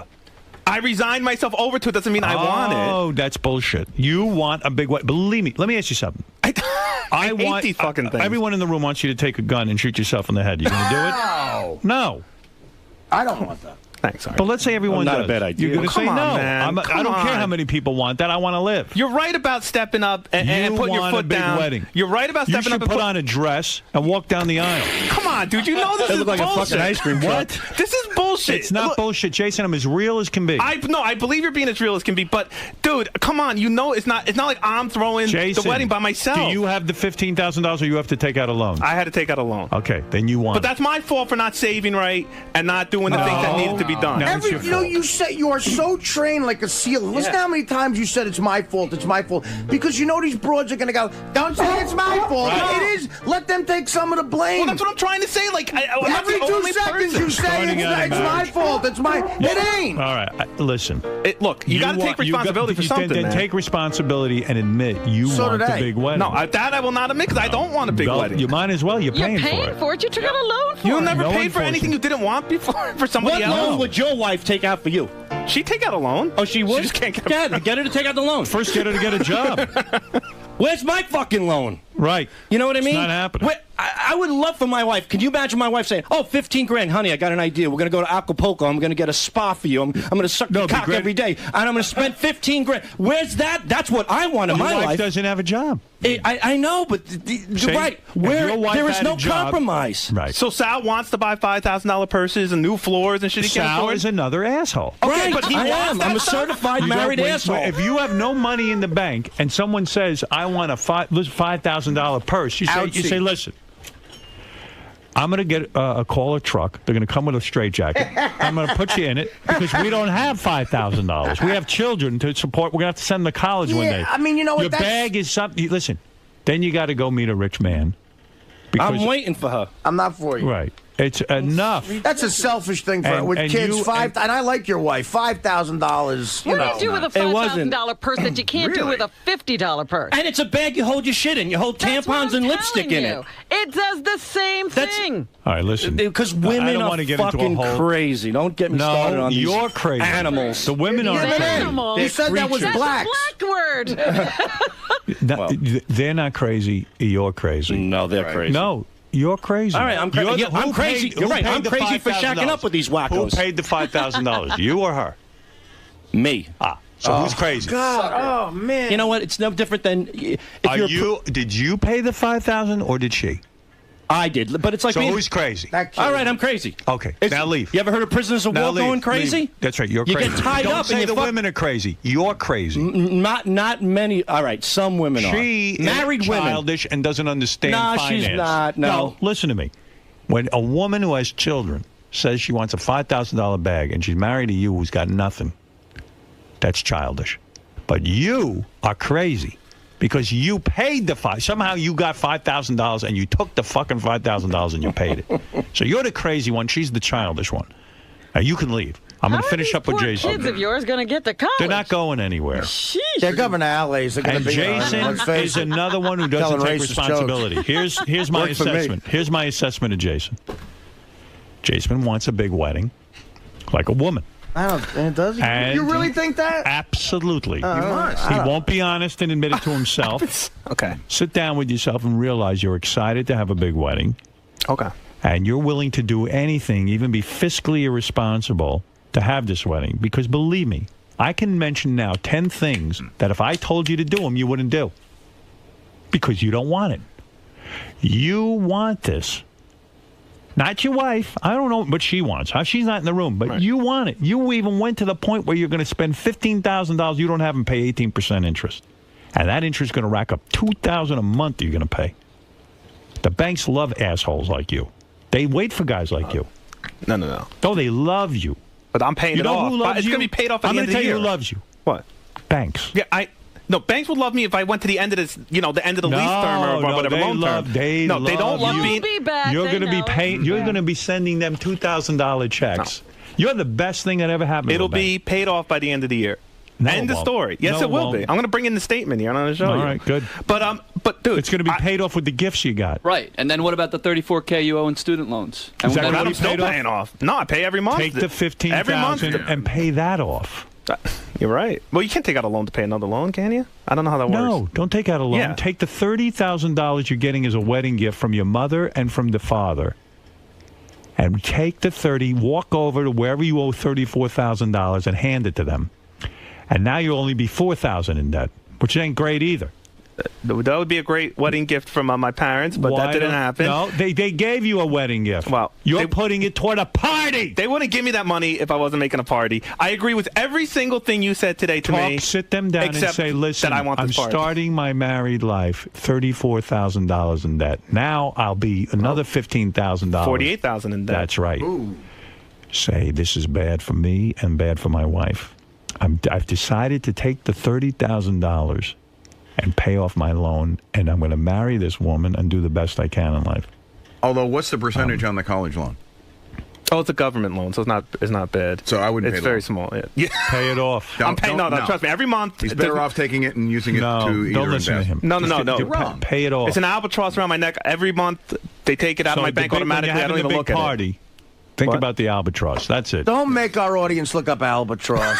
Secondly, why don't you write 107 letters to Deal or No Deal and see if they'll put you on? Why don't you write on a blackboard 8,000 times, I am a Dudnik. I am a Dudnik. What is it, Ralph, please? Jason? Yes, Ralph? I love you. I think that you should be a man and take control of this situation. I think you're wrong. I don't think Jason wants this. I think he's he's just pushed down this road. See, I agree with that. Does Janice want this? No. Yes. No. Okay. Janice wants it. Listen, you know what? It's like Sal's wife wants a bag, and you know what? What I want? Come on, dude. I want. This is different. I want to go to heaven. I mean, a lot of people have wants and needs, and guess what? You don't get it. You know. But Jason, if you and her are so opposed on this, your marriage is doomed. Well, that's the whole thing. We weren't opposed. We were opposed a year ago, and then I gave in. You gave in. I gave in. That's the.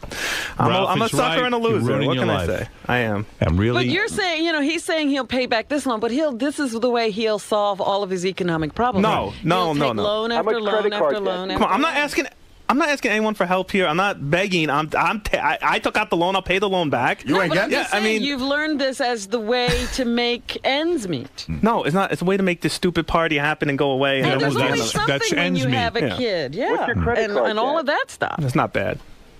Wow. What's not bad? How much in credit cards do you owe? It's terrible. Too much. I don't want to say that. This is all these kids from this generation, man. What do you owe on your credit Teddy's card? the same way. What do you owe on your credit card? It's embarrassing, dude. Now I feel like an asshole. Tell me here. I got the ring, the engagement ring, and the bands from the great Steven Singer on my credit card. How much was that?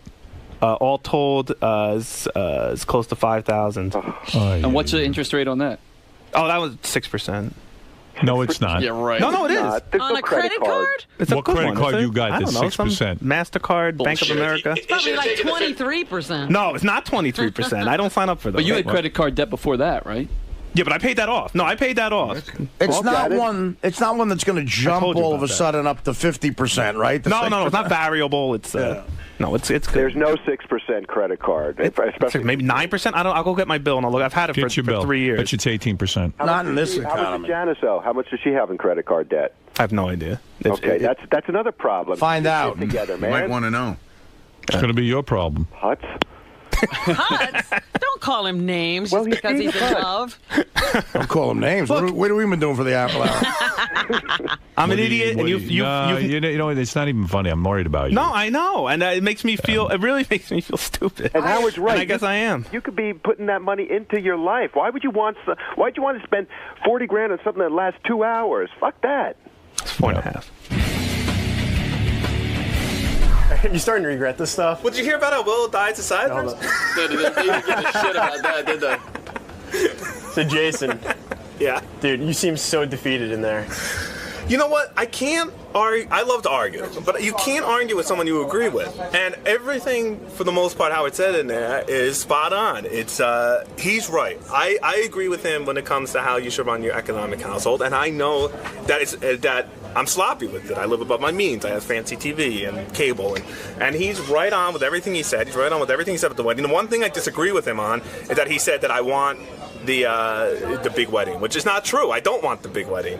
But everything else he says, and then when you hear the truth, the things you already know, spoken right back at you, as Howard staring at you, it's like he's seen, cuts right to the core of your soul.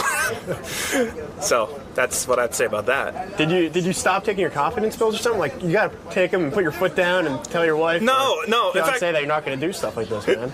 Yeah, but the confidence pills. Look, it's the horrible way Americans think, which is you start planning this shit out, and things are due in payments, and things are due 6 months from now, 10 months from now, and it's not real, and you may, and things build, and before you know it, you're going to the bank to borrow $15,000. And I'm not an excuse. That's not an excuse. I know Howard says I'm not taking responsibility, but I don't know how many more times I can say that I am. Howard's right, though. He's right. Look, I'm still shaking. I'm sorry. I'm sorry, Chris. You should just look at Sal. Look at Sal. You don't want to end up like that, do you? No. Listen, first of all, if I could just say this, and you better put this on TV. Janice is a wonderful person who is not somebody who makes me take her out and buy her fancy clothes or fancy dinners or vacations. We never go anywhere. We never do anything. This is the one thing in the world that would seem to be really important to her. Yes, I wanted to give it to her. And did I let things get out of control? Yes, but she's not like she's not Sal's wife. Let's put it that way. There's no $5,000 purses and trips to Orlando. Okay, this is 8 years I've been with her. This is the one thing she's ever asked for is this wedding, and I love her and I want to give it to her, and that's all I'm gonna say about that. Hey man, so thank God Jason was in there. You kind of skated on by pretty easy. Oh yeah, dude, that was the ultimate deflection. That's what you do. You hold a few things in the back of your head, and when you get in there, you feel a little trapped. Just shoot it out. Now, what do you think he's doing wrong? Is he whipped or? I think he's an idiot. He's just stupid. I don't think he's stupid. Like I think he's a smart guy, but I think financially he's completely irresponsible, and he just doesn't know how to deal with money properly. Really don't, because I mean it's insane. You're taking out a $15,000 loan to get fucking married at 18% interest. He's paying $2,000 a month for nothing until he pays the fucking thing off. Everything for the wedding he's going to get. Any kind of presents. We work at a great office. A lot of people have money here. He's going to get a lot of money probably for his wedding. And instead of using that towards a house or whatever, paying off other debts, he's going to be paying for his fucking wedding. I mean, it's basically he's throwing a party for free. Because he's not getting anything out of it. He's blowing through all his family's money. I know they don't have a whole lot of money, and they're sacrificing to make this wedding happen. And then on top of that, another $15,000. It's absurd. He's a moron. He's a moron. Who said that? I did. So Sal, you have no advice for them, but to just go ahead and do it? Yeah, right. You're not going to get out of it. I would love for them to get out of it. They're not going to get out of it. So go ahead and do it. Cut your own throat. Blow your own fucking brains out. Slit your own wrists. That's what it is. And just be miserable? That fucking aisle. That's not an aisle. That's like, what is that called? Death row. That's what it is. That fucking church is death row. But I was dead set on. And they're never going to learn. They're never going to learn. You don't have to go. I'm just saying that you might argue on that. What to do. But you know what? See, the other thing that bothered me about the whole thing, neither one of them ever looked at one thing where they could have what they wanted but not cost so much. Dude, you just couldn't be more wrong about this one point, dude. Right. I'm not. Jason, if you were in a psychiatrist's office, right, he would say to you, he'd sit you down, and he'd say, Jason, you got to get in touch now. What is your fantasy here about this big day? Because believe me, any other normal person wouldn't be doing this. You want a big wedding. No. You're excited to have a big party. I understand. You see a guy like me, people carry on. Robin throws me. Birthday party, now's your big day. You're just like the girls. You want your big day. You dreamt of a big wedding day, and now you're getting it. Dude, you couldn't be more. I'm sorry, you're wrong on this one. I tell you when you're right, but you're wrong on this one, dude. You don't spend money on things you don't want. I know that about guys.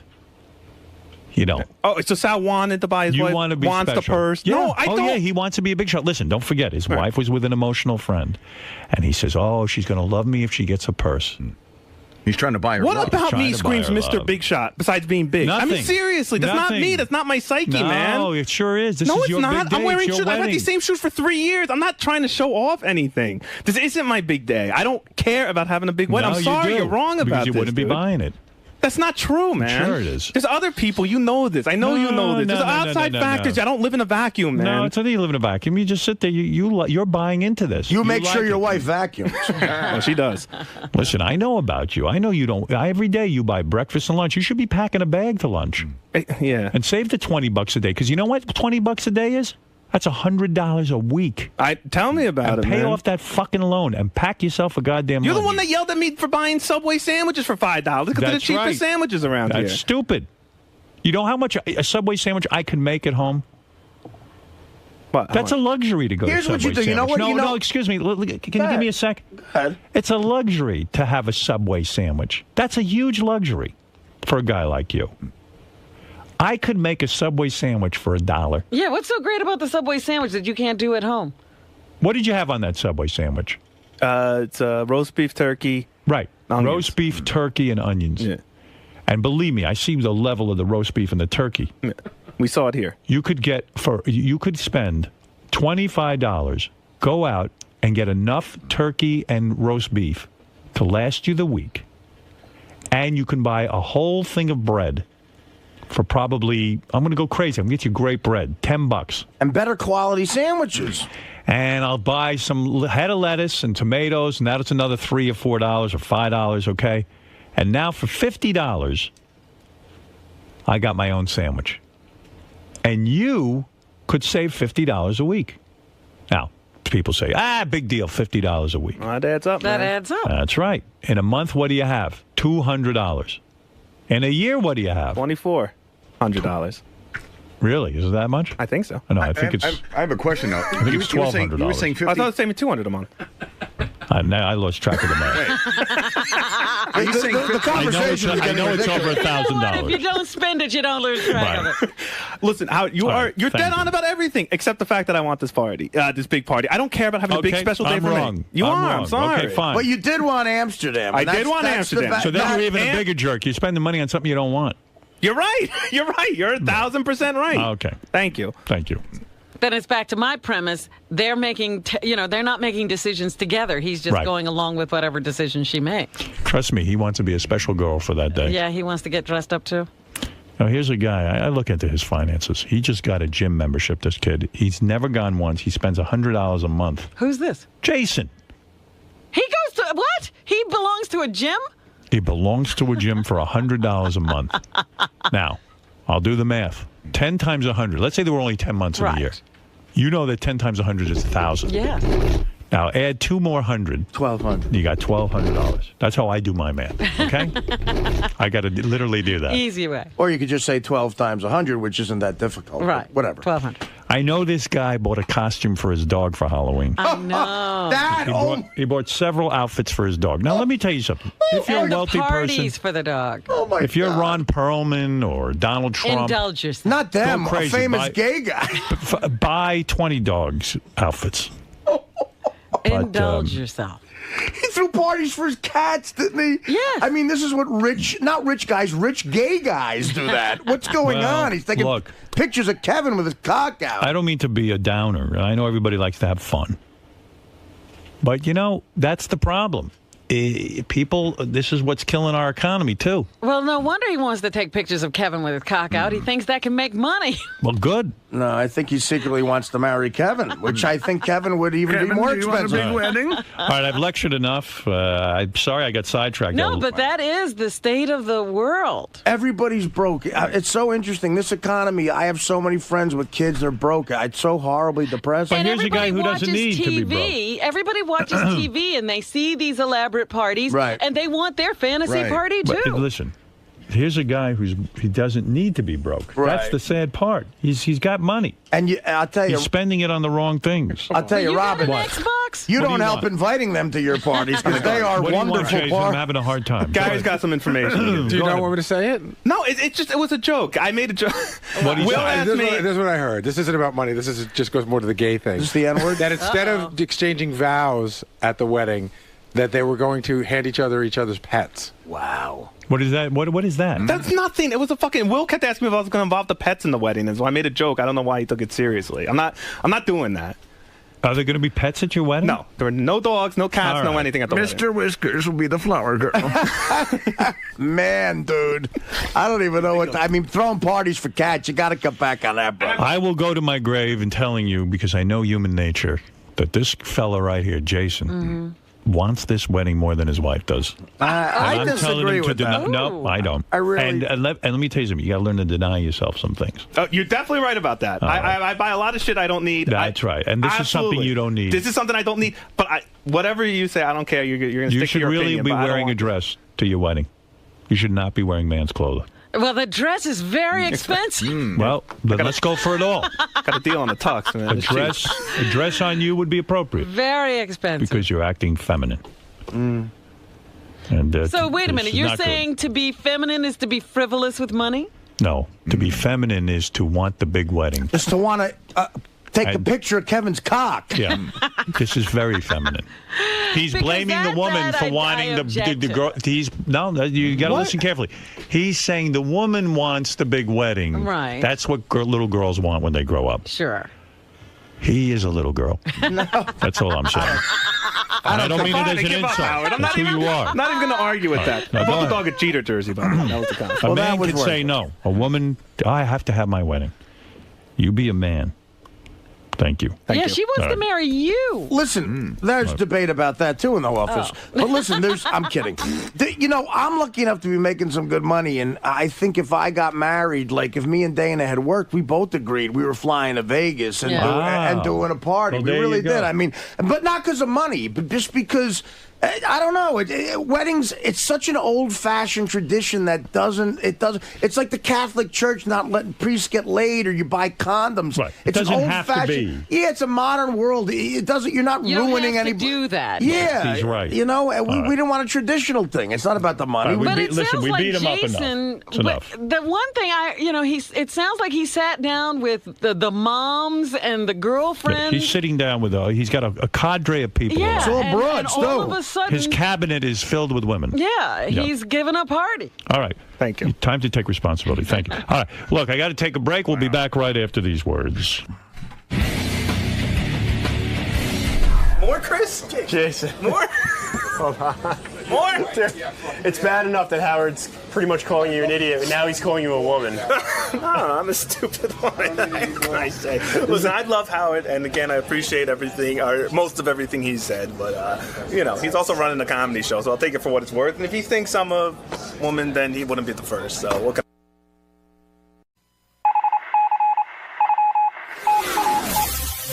This is the best of the wrap-up show. A recap and behind-the-scenes look with John High and Gary Dell'Abate. The best of the wrap-up show begins now. On Monday's wrap-up show, Deb called in to defend me between the age difference of me and my girlfriend. She had an older boyfriend also. There was like a 20, 30-year difference between them. Unfortunately, her guy kicked off, and she's unhappy without him, but mine still got me. Then Ken called in from somewhere in the fucking future somewhere and tried to break my balls. But you wait and see what I did to him. Check it out.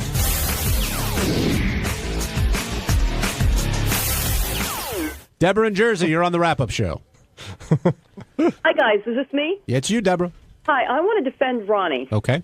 Because, everybody makes a big deal about the age difference between him and his girlfriend. And I want you to know I had a relationship, the love of my life was 34 years older than me. And what people don't understand about that is women love contrast. And sometimes, people, if you're white and you date somebody who's black, that's a sexy contrast. And sometimes it's an age difference contrast. But why I want to defend Ronnie is this. I think he does genuinely love his girlfriend, but he's protective of her. And he realizes because of the age difference that if one day she changes her mind or she wants to go on to a, more permanent relationship with children, he doesn't want her getting emotionally committed because she may grow past this relationship. And I think Ronnie is being very sensitive to her feelings, and he's being way more protective than you guys are giving him credit for. What do you think, Ronnie? Is Deborah making sense here? Well, basically, that's what I said, because I've talked to her about this numerous times about, are you sure you know what you're doing getting yourself into this relationship with me? That, first of all, I told her we're never going to get married. And second of all, I told her we're never going to have a kid. Right. So she doesn't care, she claims. See, and I'm very leery of that. But are you protecting her, or hold on, are you protecting her or are you protecting you? Both.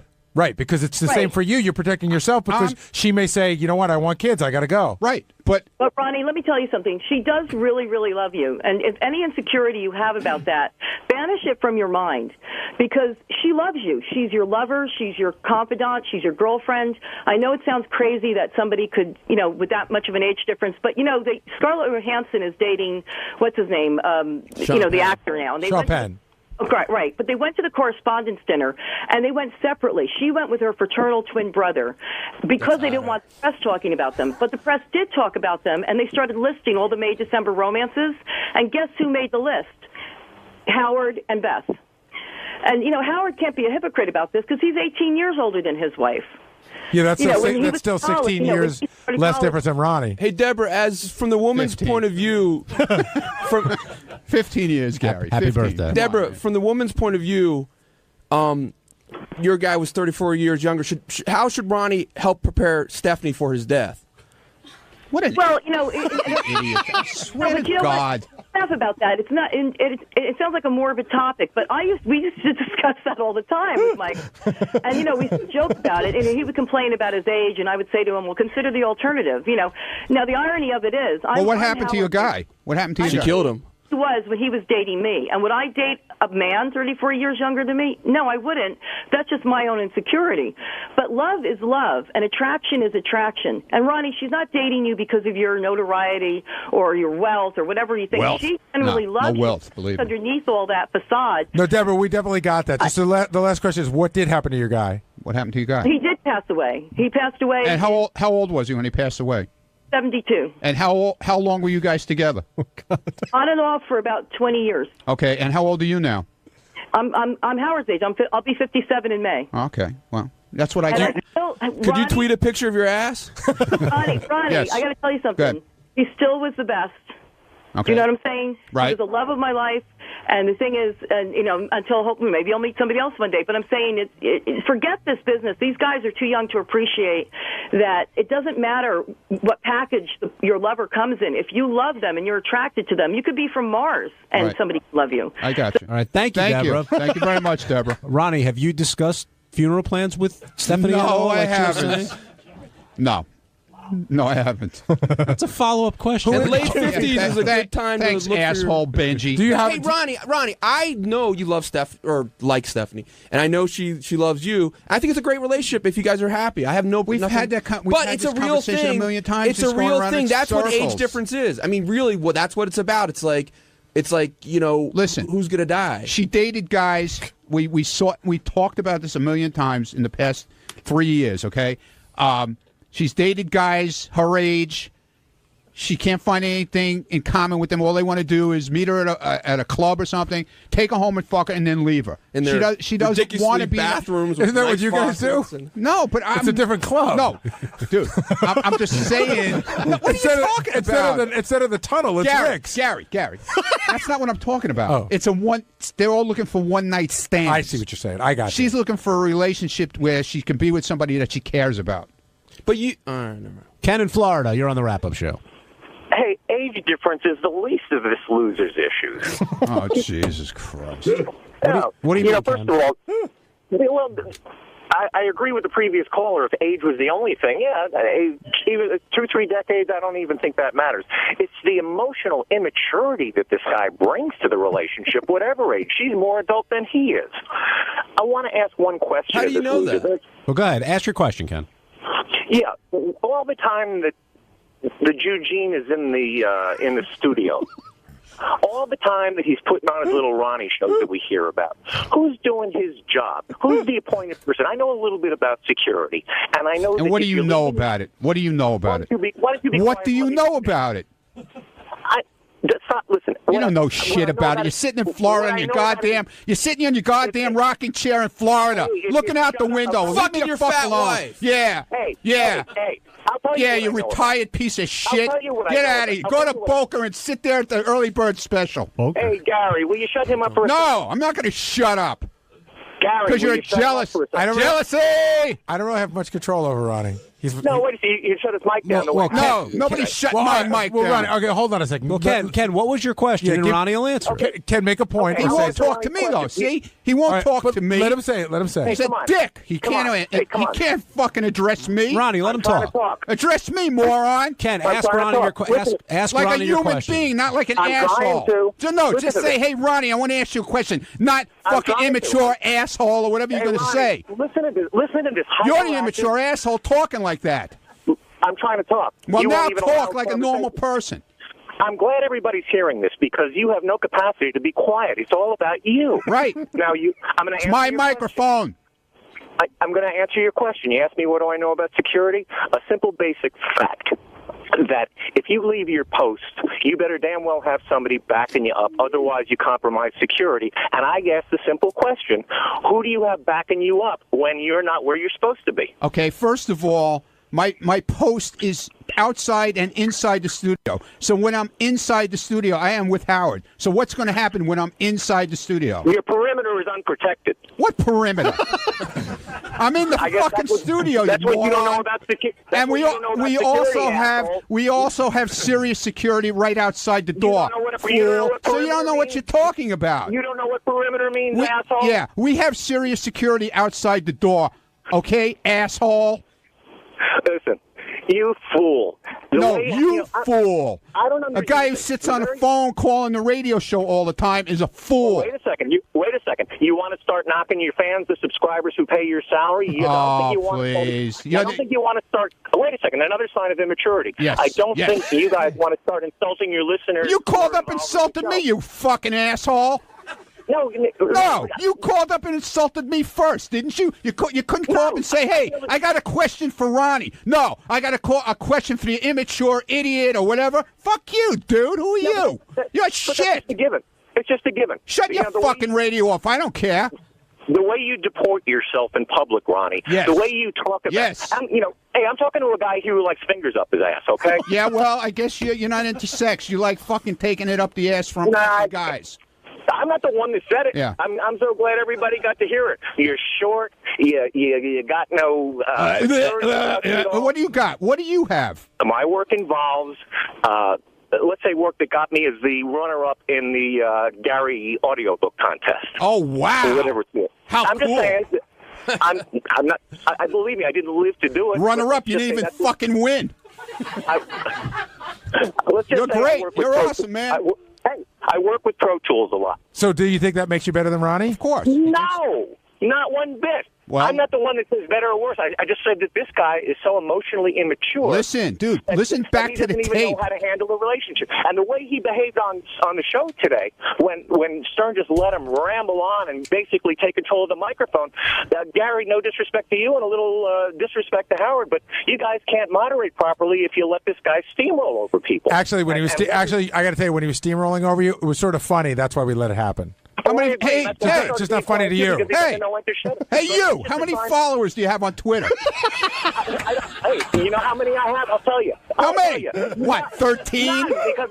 None, because I could give a shit. And I don't think anybody really cares what I have to say. That's how important I feel about myself. Well, obviously, that's why you have to call the wrap-up show to get your big mouth out somewhere, don't you? All right, I'm bringing this to an end. Ken, thank you for calling in. On Tuesday's wrap-up show, we're lucky to have two big guests, director Scott DePace and Robin Quivers from our show.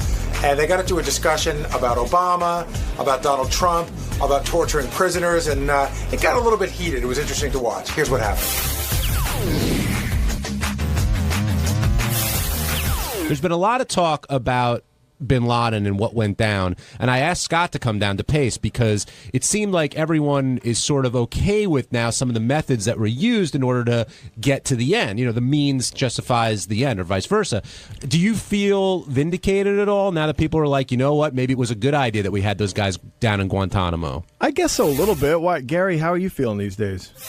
I'm just glad it happened. I'm not really... Are you okay with waterboarding Khalid Sheikh Mohammed? But I think they've been very quick to point out that none of these revelations were made during the enhanced interrogation. That's not what the guy from Long Island, the senator, Peter King. Yeah, I don't like him at all.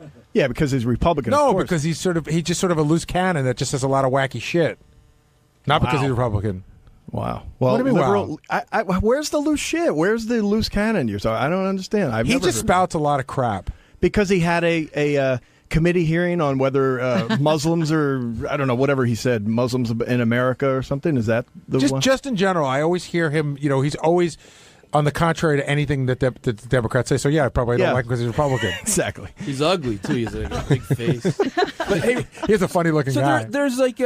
There's two things that I think people are mixing up into one thing with the enhanced interrogation. Is there's the moral argument. Is it morally wrong for us to be doing it, and is it effective? So, Robin, I want to ask you first, do you think is it morally wrong for us to be doing it, whatever the results? Yes, I think it's morally wrong, and I don't think it's effective. And I think that's one of the things that are, is coming out of all of this stuff is that nothing was done. This guy didn't talk until after all that was over. None of us know. If that's what I'm reading in reports. Well, what I'm reading is opposite of that. But this is what I don't understand, and this is like the argument. I was on the treadmill yesterday. I watched CNN and Fox News. I was going back and forth between the both of them. It was like two entirely different stories. So how does it come out that Robin's reading something one place and you're reading something in another place? What is that? What does that mean? Right, exactly. It's fucked up. So what I believe is what you want to believe. I don't give a shit. What you want to believe is. I don't give a shit whether we chop their fucking toes off. These guys, they're not in a military. The Geneva Convention does not apply to them. So therefore, it doesn't matter whether the Geneva Convention applies. Well, that's what there is a right and a wrong. And you have to decide what kind of people you want to be. You're basically scaring them is all you're doing. You're not putting their health in any danger. So scare them all you fucking want, as far as I'm concerned, to find out the information you need. Well, why don't we start putting, bamboo shoots under their fingernails? Well, that you conceivably could say you're physically hurting them at that point. Right? Yeah, I heard the argument that we're not doing that. This is actually, I heard this on Nick DiPaolo's comedy record. He said, we're not putting bamboo shoots. That's exactly what he said. He goes, he was trying to explain on his comedy record, but he was being serious that you know how like when you see wrestling and how the floor has got springs in it, that the walls are like that. And when they bang a guy's head against the wall, they're not really hurting him. And when they waterboard him, all our guys get waterboarded. And that we're not torturing them, we're scaring them. So Gary and Rob, if you, let's say... By the way, I haven't come out and said I'm against torture. Well, if you found out, Robin, it was effective to prevent innocent You death. still have to determine what kind of person you want to be. One that wants to keep our Americans safe.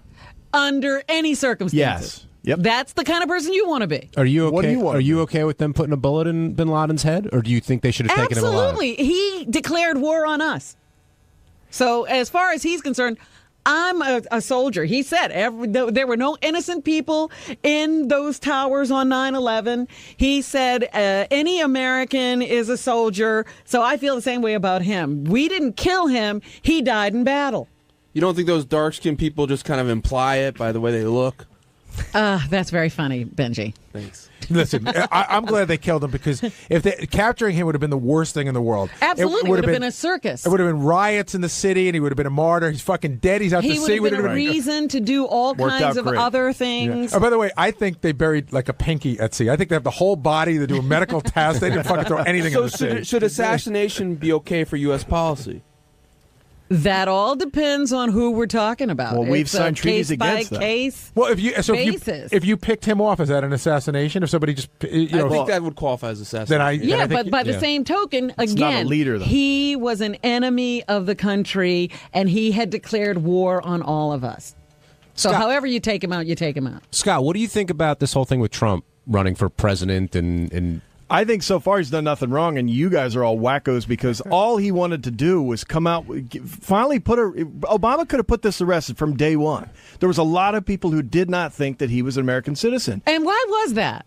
That was because, you have to admit his one dad was from, Africa his somewhere. His one dad? How many dads do we get? His dad was from Africa somewhere. His mom had just moved to Hawaii. Her name's Stanley. I know a guy who ran for president against him that was born in Panama.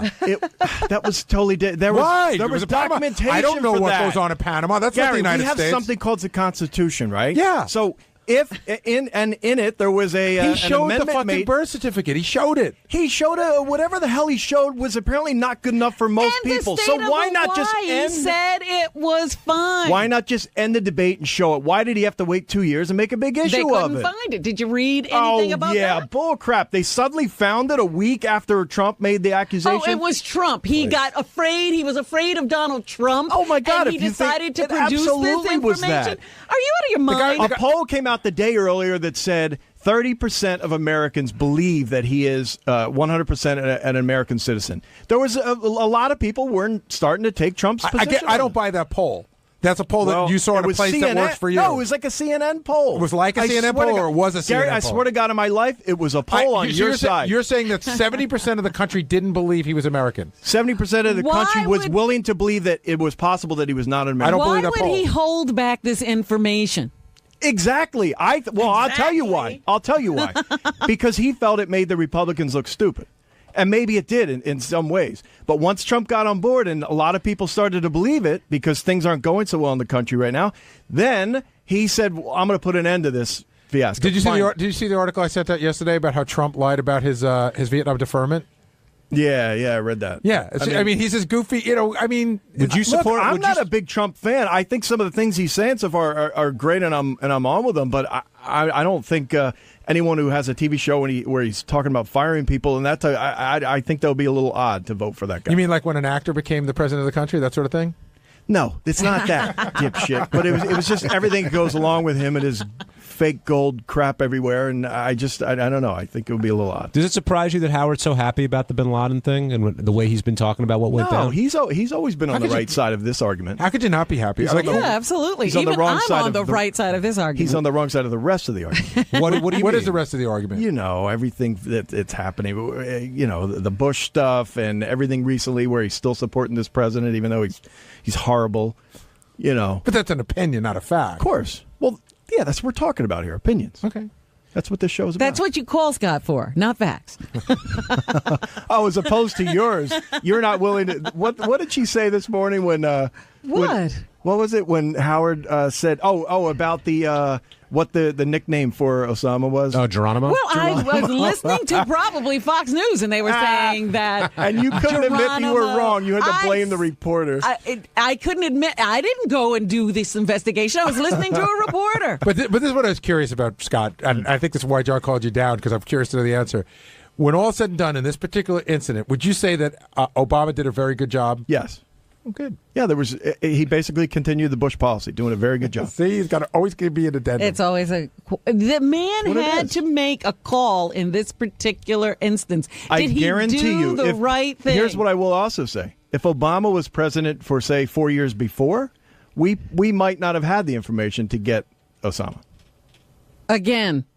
As far as I can tell, in other words, he talked about all of these names. He and Holder long have been after against the all the enhanced interrogation. All right, but you can't go down that road because if you want to, I could do anything I want. No, but if you blame like what's happening now on what happened, or take credit what happened 4 years ago, 8 years ago, there are good things that happen and bad things that happen. You can't just have your cake and eat it too. There, but there's a track record here where they're trying to shut down Guantanamo every minute. They're trying to stop the waterboarding. I say fuck these people. I'm not, We got to stop babying this situation, and let's fucking get serious. You'd think he was on one of those helicopters.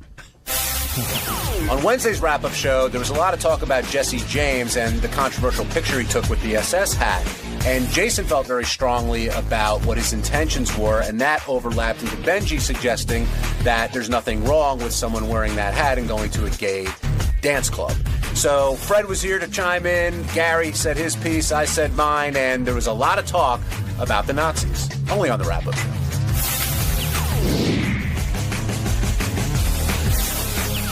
Welcome back to the wrap-up show. Before we move on to Doug Stanhope and Bingo, let's talk about how Jesse explained that picture, which became so controversial with the SS hat. He said he is one of the most non-racist people you'll ever meet. He said that today. Which is usually what somebody says when they're in a situation. I don't know whether he is or isn't. He said he wasn't. It's all perspective. When you get into that situation, you're like, I have tons of Jewish friends. I have tons of black friends.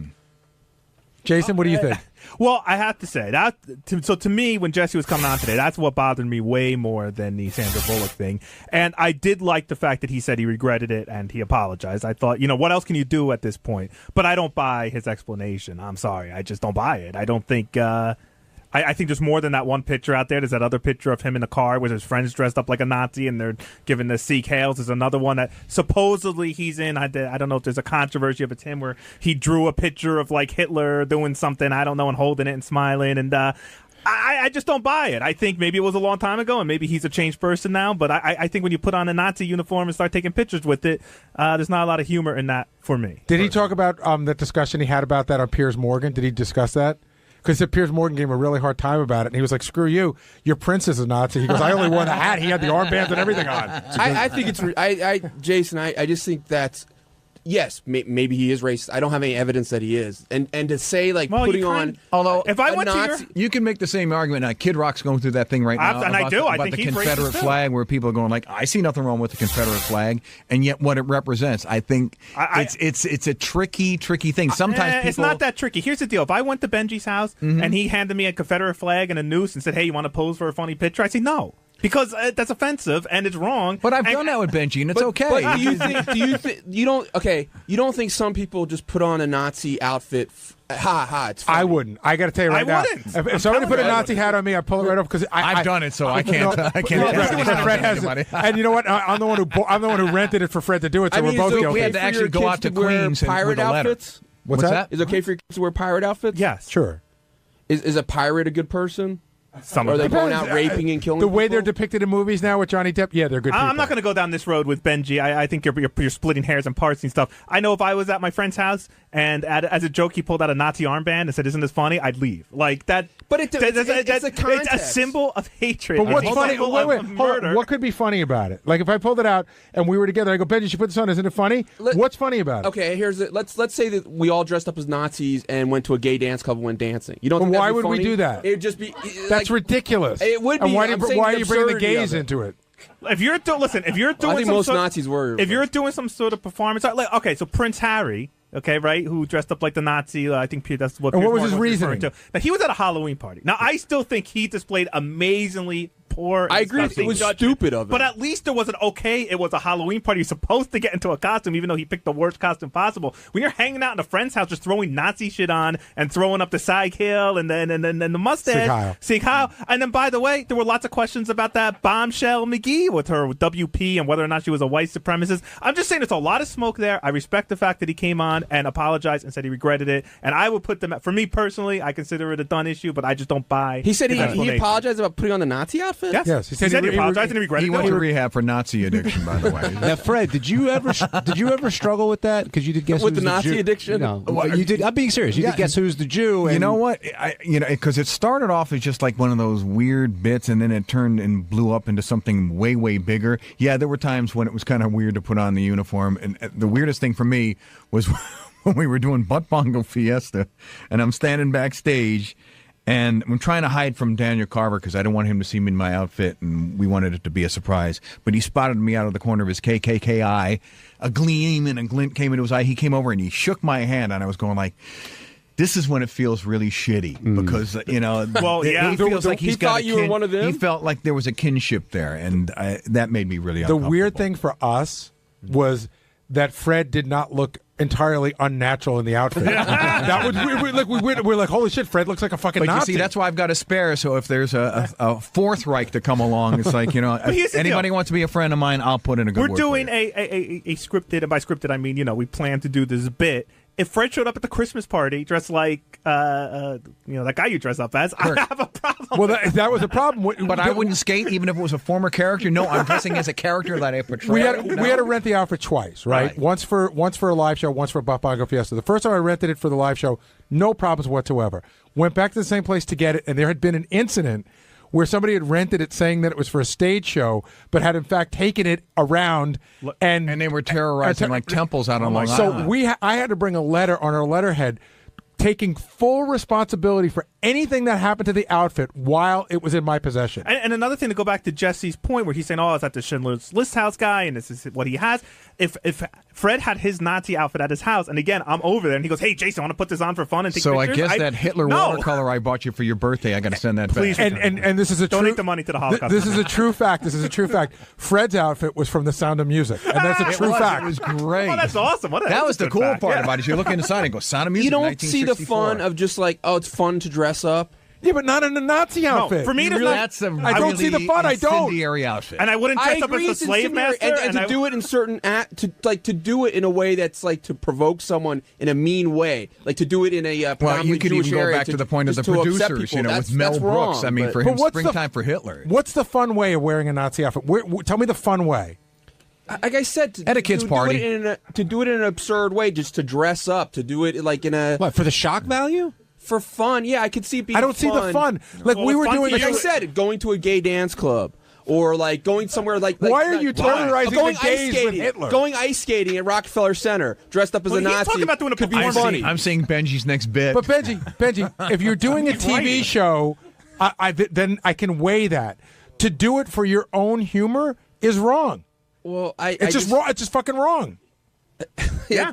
You guys are like, it's just no, like I know, but I know you have wacky ideas and you like to be a contrarian, but I can't figure out where you're going with this. Listen, if someone was trying to do it to upset someone because, but you don't think Jewish, okay, all right, so you're going to be funny. You're going to go to a gay dance club, and just assuming that gays will think it's funny. But what about people that you don't think anybody's going to be fucking wildly offended? I don't think. I don't think what's his name, Jesse James. I don't think he said he just did it at a friend's I'm talking about you now. You're at a gay dance club because you're going to be crazy. I don't go to gay dance clubs anyway. But I'm just saying, you're in your Nazi outfit at a gay dance club. Like, where's the joke? And how do you don't think? How do you? That was my first thing. I think the ice skating rink would be funny. But don't you think people at the ice skating rink will be offended? Hitler on ice. Yes. Did you? You're a comedian. You're describing a performance piece, and if this is some piece that you're writing and you want to perform for some artistic don't, value, by the way. If I wouldn't, but that's still different than what Jesse did, which is fucking around wearing Nazi shit. And have you ever played dress up at all? I know there's no goofy pictures of you guys that exist anywhere. Not a Nazi outfit. Not a Nazi outfit. Not any racist He's shit. Not. He just had what a about hat. if you dressed up as a terrorist? It sounds like Steve's got something going on. I don't know. I never did it. You used to go to gay dance clubs? Yes. Really? I won some contest at a gay dance club once. Who can shut the biggest cock? No, the prettiest cock contest. When I won like a couple $100. I think Benji's not lying. Yeah, I told you about that before. The Nazi symbols stand for nothing but hate and destruction, and there's no other way to look at it. That's all I have to say about it.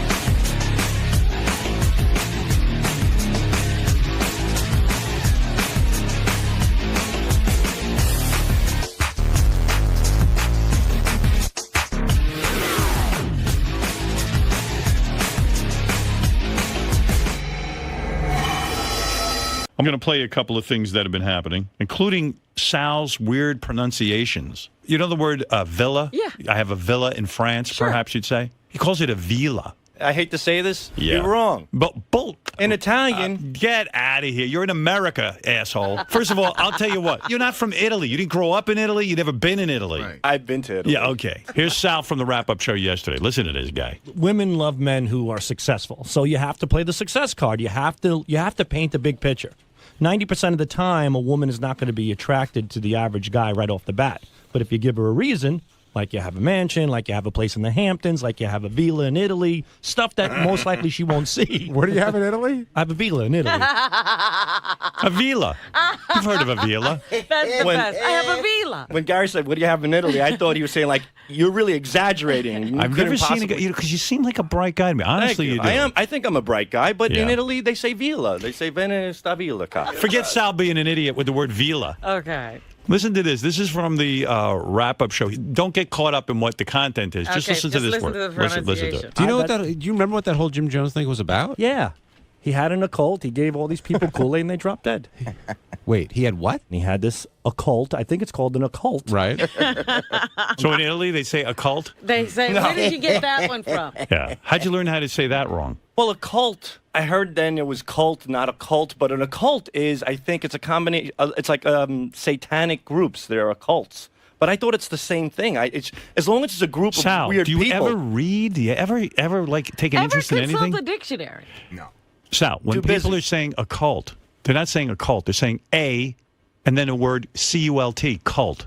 A cult. And then there is the occult. The occult or occult is, holy cow! I can't When I believe see occult, O-C-C-O-U-L-T, whatever it is, and you hear people saying occult, I'm always thinking it's occult. No, I never distinguish the difference between a cult and a cult. When you Holy cow! Where did you grow up, man? And don't give me this bullshit. I grew you up say in Holbrook. villa because you were in Italy. Yeah, because when you're in Italy, they're Okay. like, come to my villa. You know, he says that like from Transylvania. I want you to come to my villa.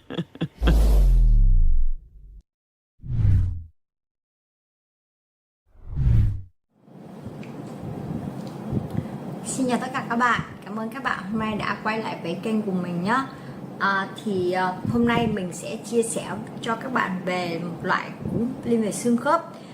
Tại vì mình uống đi đôi hai cái này, có nghĩa là hai cái, một cái sẽ giúp về cái phần sụn, còn một cái là hỗ trợ về xương. Tại vì giữa hai cái khớp xương của mình ở giữa nó sẽ là một cái lớp sụn, đúng không các bạn? Thì nếu mà cái phần sụn này nó bị mất đi ấy, thì nó cũng không tốt. Mà xương mình yếu thì mình không tốt, nên thành ra là khi mà bổ sung ấy, tiện một lần uống tại mình cũng lười mà, nên là tiện một lần uống thì mình sẽ uống song hai em này cùng một lúc luôn các bạn ạ. Thì video trước thì mình đã chia sẻ với các bạn về viên xương khớp này rồi đúng không? Thì hôm nay mình sẽ chia sẻ với các bạn về cái viên hỗ trợ xương khớp sụn vi cá. Cái một hộp này là khoảng 750 mg, tương đương với lại 200 viên. Hàng này hàng sản xuất của Úc các bạn ạ. Đây có cái con cái gì túi nhỉ, chuột túi đã có hình logo chuột túi này là của Úc này đó. Đây sụn cá mập, quên sụn cá, sụn vi cá. Đây, cá mập. Đây hàng sử dụng đến 2025, hàng này mình mới mua. Đây là mã vạch của sản phẩm này các bạn này, đây là mã vạch sản phẩm nha các bạn nhé. Đó, thông tin chi tiết sản phẩm được in hết trên bao bì. Đây, cái viên này thì cái màu của nó hơi đục, màu nó đục hơn các bạn ạ. Đây, cái màu nó hơi bị tối, nhưng mà thật sự mình uống cái này mình cũng hơi khó nuốt, tại vì nó là thuốc mà, nó là thực phẩm chức năng, nó là dù sao cũng là thuốc mà. Xong rồi chưa kể là nó cái mùi của nó cũng không mình quen ngọt rồi, nên là thành ra khi mà mình uống cái thuốc này á, mà viên nó to đó, nên là mình cảm thấy nó hơi khó nuốt. Nhưng mà khó hay là dễ thì cũng phải uống, tại vì nó là thực phẩm chức năng, nó sẽ bổ sung cho cơ thể mình rất là nhiều chất. Cơ thể mình đã lên tiếng cái vấn đề về xương khớp rồi thì chúng ta không nên bỏ qua. Đấy, hãy lắng nghe cơ thể mình các bạn nhé.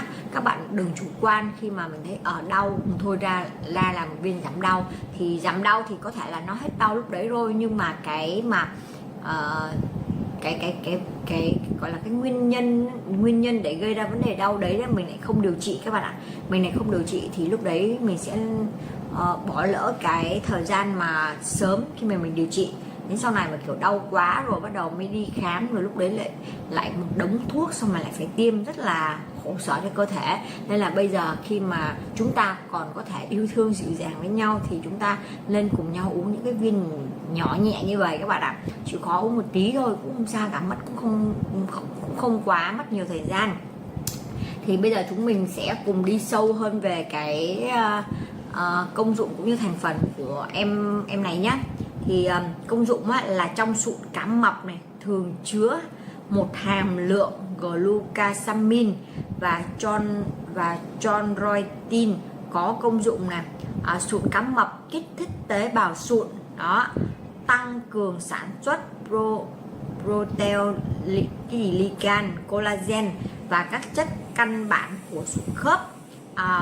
Viên uống sụn cá mập này của Úc ức chế các men phá hủy sụn, làm giảm sự hình thành gốc oxy tự do trong mô sụn đó.